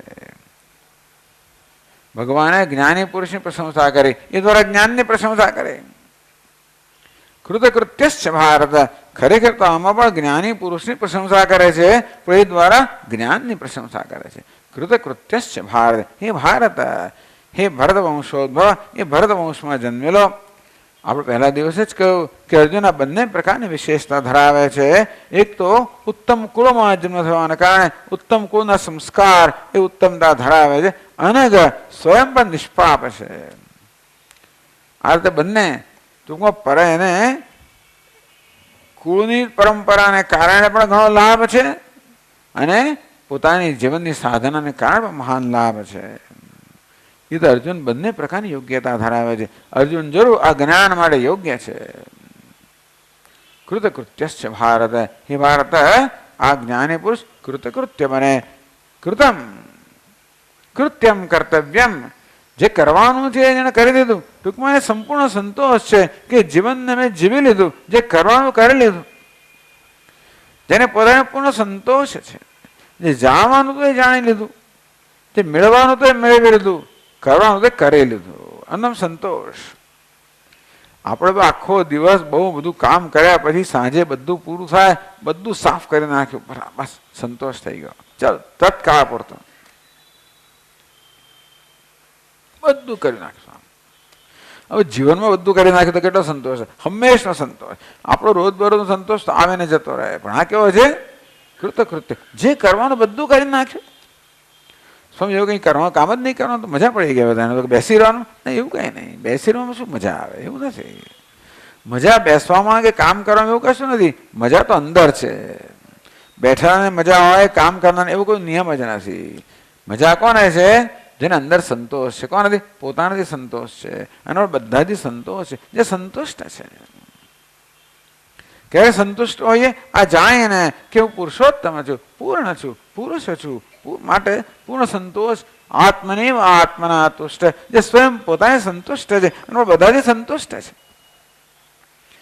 બધા સંતુષ્ટ હોય, બધાથી પ્રસન્ન છે, બધાથી ખુશ છે. પણ બધાને એના પ્રેમનો એનો લાભ મળે. બધાથી ખુશ હોય ને એટલે કોઈને અપવાદ નથી. અને આપણે ખુશ હોઈએ ત્યારે ઉદાર હોય એટલે બધા પ્રત્યે ઉદાર છે, બધા પ્રત્યે કરુણા, ઉદારતા, આ બધું આપોઆપ જ વ્યક્ત થાય છે. ટૂંકમાં જે સર્વશ્રેષ્ઠ ગુણો ભગવાન આપેલા છે એના એ માટે સહજ છે. કૃતકૃત્ય, કઈ પોતે કરવાનો હવે એને કરવાનો છું. હવે કોને મળે છે? હવે દુનિયા મળે છે, ભગવાન મળે છે. એને મેં આગળ કહ્યું ને કે જેને પોતાએ કંઈ પ્રયોજન સિદ્ધ ના કરવાનો એ ભગવાનને સંપૂર્ણ સમર્પિત છે. જ્યાં સુધી આપણે હજી કરવાનું ત્યારે આપણે ભગવાનને પૂરેપૂરા સમર્પિત નથી. પહેલા આ મારું જોઈ લો, પછી બાકી હોય એ ભગવાન તારો. કૃતકૃત્ય બધું થઈ ગયું. એને કંઈ સિદ્ધ કર, અમારા સ્વામી ભાષા એ નો એજન્ડા, અર્થાત એને કોઈ એજન્ડા નથી, કોઈ પ્રયોજન નથી, કંઈ સિદ્ધ કરવાનું બાકી જ નથી. હવે શું છે? ભગવાન તારે જે કરવું એ કરે. કરિષ્યે વચનમ તવ, મારે કશું કરવા નથી ભાઈ, તું જે કહે કરીશ. બસ ભગવાનને સ્વતંત્રતા મળી ગઈ. આપણે ભગવાનને સ્વતંત્રતા આપતા નથી. ભગવાને કહે જો ભાઈ તને છૂટ કેટલી છે, મારું પહેલાં કર, પછી તારું કરીશ. તો હું કહું એ પ્રમાણે થશે, તું કહું એ પ્રમાણે થાય નહીં. કામ કરીશ ખરો, પણ આને નહીં આપો, આને જરા વધારે આપીશ, હું આમ, એ બધી શરતો સાથે આપણે કરીએ. ભગવાનનું કામ તો શરત સાથે કરીએ. જો ભાઈ એમાં મૂકું તો ખરો ઊંડીમાં, પણ ધ્યાન રાખજે જરા, મારા દીકરાના એડમિશનનું ધ્યાન રાખજે. ભગવાનને પણ આપણે પાસે એને ધર્મ સંકટમાં મૂકીએ કે આ મને આપી ગયો, મારે ધ્યાન રાખવું પડશે, એને દીકરાની પરીક્ષા ક્યારે આવે ત્યારે જોવું પડશે. ભગવાનને ટેન્શનમાં મૂકીએ આપણે. આ ભક્ત ભગવાનને ટેન્શનમાં ના મૂકે. પેલા તુલસીદાસજી ને સુરદાસજી બંને એક જ રંગમંચ બેઠેલા છે, સત્સંગ ચાલી રહ્યો છે, અને એકદમ જ અફવા ફેલાઈ, હાથી આવ્યો, ગાળો હાથી, ભાગો ભાગો, તો ભાગી ગયા. સુરદાસજી ભાગીને અંદર લપાઈ ગયા. તુલસીદાસજી બેસી રહ્યા. પછી ખબર કે આ તો ખાલી અફવા જ છે, બધા પાછા આવીને બેસી ગયા. પેલા ધીમે રહીને બેસી ગયા સુરદાસજી. તુલસીદાસજી કે બસ આટલી જ ભગવાનની શ્રદ્ધા છે, કેમ ભગવાન રક્ષણ કરવાનું નથી? તે ભાગી ગયા કે જો ભાઈ ભગવાનને હું શું કામ તકલીફ આપું? મારું રક્ષણ કરી શકતો હોય ત્યાં તો ભગવાનને તકલીફ નહીં આપવાની. ભક્ત ભગવાનને તકલીફ ના આપે. એટલે કેટલી બધી ભગવાનને કશું તકલીફ ના પડવી જોઈએ. એટલે આ લોકો તો આમ દીવો ધરે તે એટલે દૂરથી ભાઈ ભગવાનને જણાય ભગવાન દજાવું ગરમી ના આવવી જોઈએ. એટલે કેટલાક લોકો દીવો જ ના કરે કે ના દીવાથી ભગવાનને સંતાપ થાય. એટલા કોમળ છે ને સીતાજી, એટલા બધા કોમળ કે આવો દીવો પણ ના ચાલે. એમને તો મણીનો દીપક જ જોઈએ. એટલે પ્રકાશ આપે ને ઠંડક હોય. આ દીવો પ્રકાશ આપે આ તો ગરમ હોય. એટલે બહુ કોમળ ભગવાન હોય ને એટલે ઘણા ભક્તો લોકો આવું દીવો બીવો કશું ના કરે. ના કરે એટલે નહીં કરવા માટે ને ભગવાનને કોઈ પ્રકારની તકલીફ ના પડવી જોઈએ. સર્વભાવે ને ભારત. અને જો ભગવાન જો કઈ છે જ નહીં. સવારથી ઉઠે ત્યારથી ભગવાન ભગવાન ભગવાન અને ઉઠાડ્યો ને પછી આ ખવડાવે ને પેલું પડવાનું ના નાખ્યું ને અહીંયા પંખો કરો ને પેલું કરો ને ઉઘાડો ને જગાડો ને જો ધંધો જ નથી. બસ સર્વભાવે ને ભારત. આ તો જાણે સિવાની વાત થઈ પણ એટલે જેના જીવનમાં આવે તો ઈશ્વર સિવાય કઈ છે જ નહીં. કૃતકૃત્ય કે એને પોતાને કઈ મેળવવાનું જ નથી. એ બધું મળી ગયું. કૃતકૃત્ય ભારત એ સમર્પિત છે ભગવાનને. એને કોઈ એજન્ડા નથી, એને કોઈ પ્રયોજન નથી, કોઈ માંગણી છે જ નહીં. વિચાર કરો કેવું સરસ જીવન છે ને. આપણે કોઈ માંગણી ના હોય તો કેવું સરસ. ખવડાવે કોણ? એ પણ માંગણી નહીં. કોણ ખવડાવે છે? ખવડાવશે ખવડાવે છે, નહીં ખવડાવે તો કંઈ નહીં ખવડાવે. જીવાડો તો જીવાડે છે, નહીં જીવાડે તો એ કશો વાંધો નહીં. પછી આપણે તો શું શરત મૂકીએ કે ભાઈ જીવાડવાનું નહીં જીવાડવાનું નહીં ચાલે. આપણે તો ખવડાવવાનું ખરું, તારે સમર્પિત કરો ખવડાવવાનું ખરું. તારે ના ખવડાવે ના ચાલે. એવી કોઈ શરત જ ના મૂકે. નથી ખવડાવ કઈ વાંધો નહીં, તને જે ગમે એ કર. હું ખાવ એ તને તારી જરૂર નથી, તું નથી ઈચ્છતો તો ના કરીશ. કોઈ પ્રકારનો બોજ નહીં, કોઈ પ્રકારની માંગણી જ નહીં. પ્રજાહાતી યદા કામાન સર્વાન પાર્થ મનો. બધી જ કામનાઓ બધી માંગણીઓ જવા જ નથી, જતી જ રહી. કોઈ પ્રકારનો માંગણી એટલે બોજ. કોઈ પાસે માંગણી કરીએ ને એટલે બોજ રૂપ બનીએ. જાહેર કરો ને ફલાણું આવું જોઈએ ને પેલા જોઈએ ને આવું તમે ફંડ આપો ને પેલું આપો એટલે બધા લોકોને મગજમાં જરા થયું કે આ વળીશું પાછું. વાત સાચી જ છે. માંગણી એટલે બોજ. કબીરજી કહે છે ભીખ તો માગ વેદના છે, માગ અને સે મરના ભલા. વાત સાચી જ છે. પણ તો પેલા એમને ભીખ આપણે માટે માગીએ છીએ એટલે ચાલો બરાબર છે. આપણે માટે તો ભીખ ના જ માગવી જોઈએ. આ તો ચાલો ગુરુજી માટે માગીને આપણે એટલું સ્વીકાર્યું. બાકી માંગણી તો માંગણી એટલે બોજ. ભક્ત કશું માગે નહીં. કૃતકૃત્ય ભારત. આ રીતે મોક્ષ કોને કોઈનું વર્ણન થાય છે. મોક્ષ એટલે ક્યાંક ઉપર જવું નીચે જવું ને આ અધર ચાલવું ને કઈ એવી કશી વસ્તુની જરૂર જ નથી. એના માથે શિંગડા ઉગવા જોઈએ કશું એવી કોઈ સિદ્ધિઓની કઈ જરૂર છે? આ જ મોટી સિદ્ધિ છે. તો સ્વામી પછી બધાને વિચારો મને ખબર પડી જાય પછી કહું એ પ્રમાણે ચાલે. એવું કરીને શું કરવું છે ભાઈ? બીજાને વિચાર જાણીને શું કામ જાણવા છોડો ને એમને. ના પણ હું કહું એ પ્રમાણે તું શું કામ કે બીજાનું સંચાલન તું શું કામ કરવા માંગે છે? હું કહું એ પ્રમાણે થવું જોઈએ તો એનો તો સંસાર. કહું જ શું કામ? એને જે કરવું એ કરે. પછી એને જે કરવું એમ કરે તો મને ના ફાવે. મને ના શું ફાવે? જે કરે મને ફાવે જ. આ લઈ લેશે તો લઈ લેશે, મારશે તો મારશે. જે કરવું જીવાડ તો જીવાડ છે. કોઈ માંગણી નથી. કારણ કે સંપૂર્ણ સંતોષ કોને કહેવાય? કોઈ પ્રકારની માંગણી કેમ નથી? પૂર્ણ સંતોષ છે.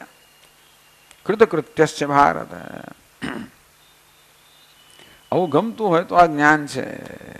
બાકી બીજા કશું જોયું તો મારે તો આમ જોઈએ ને પેલું જોઈએ ને મોટાઈ જોઈએ ને આ જોઈએ ને યશ જોઈએ ને કીર્તિ જોઈએ ને ફલાણું જોઈએ તો બીજી બધી વસ્તુ છે. આ તો બધી વિશેષતા છોડવા માટે છે, પકડવા માટે નહીં. વિશેષતા પકડીએ એટલે બોજ પકડ્યો, બંધન પકડ્યું. કશી વિશેષતા માંગવી જ નહીં. આપણે માટે ના માંગવી. કદાચ તમારી જવાબદારી હોય ને તમારા સંતાનો માટે માંગવું તો જુદી વાત છે. કરવું છે, પણ પોતાને મળે કશું માગવું નહીં. અઘરું છે આ બધું, પણ આ તો આપણો એક મૂલ્ય છે. આને શું કહેવાય? મૂલ્ય. મૂલ્ય એટલે જે આપણે કરવાનો પ્રયત્ન કરીએ.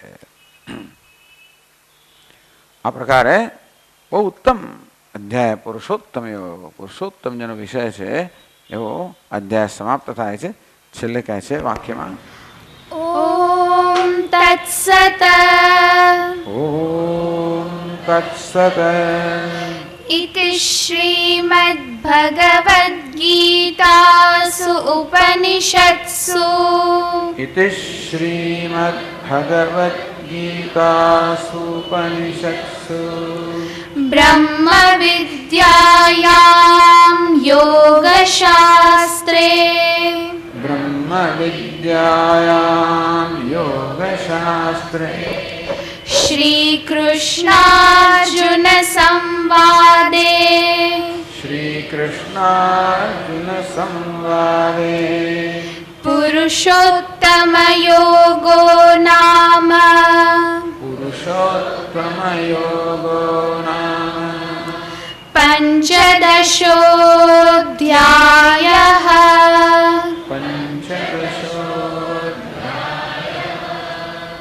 આજે મને ખાસ સૂચના આપવામાં આવી હતી કે જો સ્વામીજી આજે 2 ઓક્ટોબર છે, આજે ગાંધીજીનો જન્મદિવસ છે, કશું જરા કહેજો. તો રહી ગયું. પણ આટલું કહેવાય ગાંધીજી માટે કહેવું હોય તો કે ગાંધીજીએ હંમેશા પોતાની જાતને એક સાધક કહ્યા છે,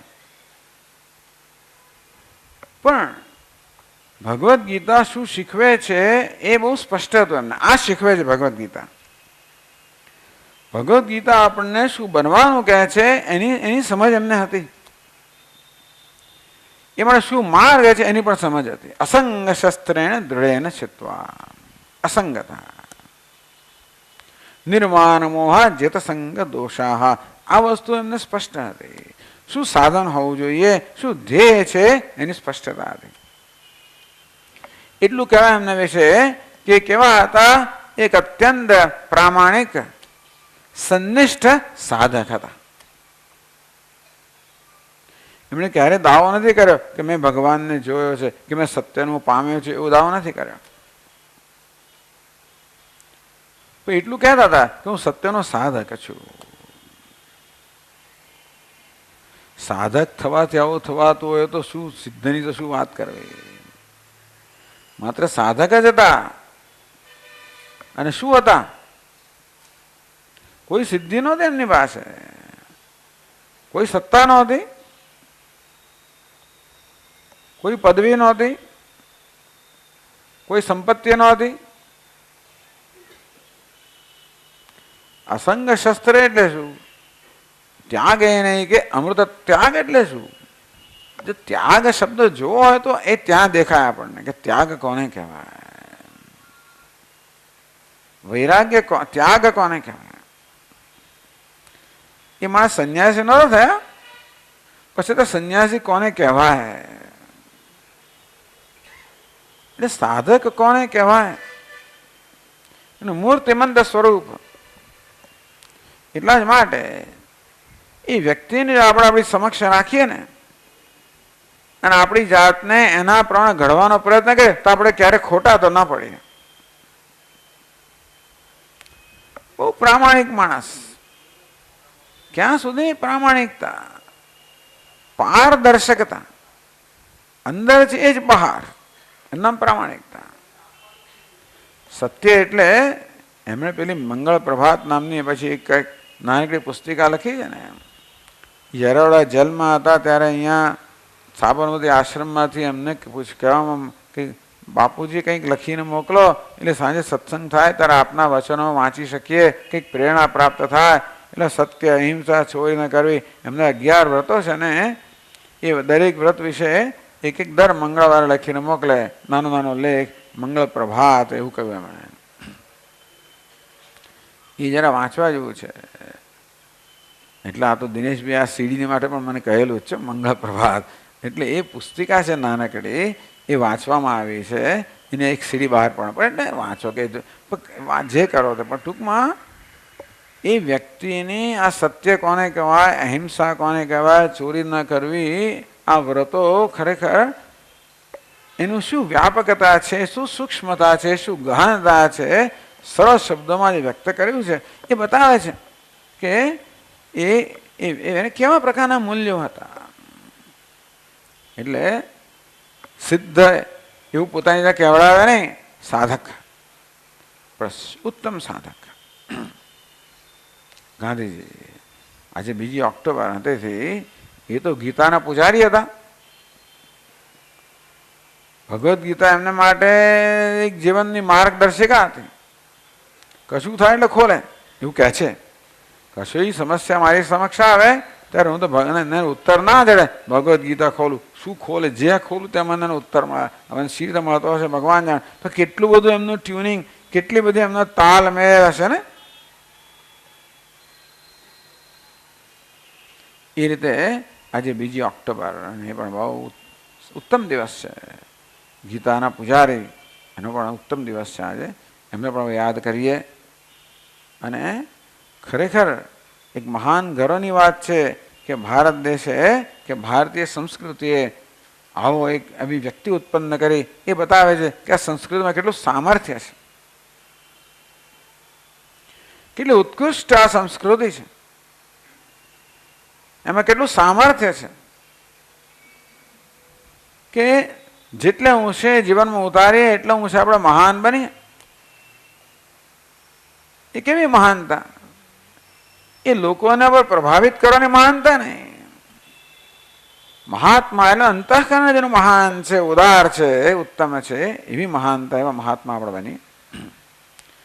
આ રીતે પોતાના જીવન દ્વારા સંદેશ આપી ગયા કે ભગવદ્ ગીતા શું શીખવે છે. ભગવદ્ ગીતાને એટલે જીવનમાં સાધના કરે શું કરવું, કેમ જીવન જીવવું, કર્મયોગ કોને કહેવાય, ભક્તિયોગ કોને કહેવાય, એ તો પોતાને નોકર સેવક જ માનતા હતા. પણ કર્મયોગ કોને કહેવાય, અસંગતા કોને કહેવાય, ત્યાગ કોને કહેવાય, અહિંસા કોને કહેવાય વગેરે મૂર્તિમંત સ્વરૂપ એટલે ગાંધીજી. એટલે એમને પણ આજે આપણે યાદ કરી લીધા.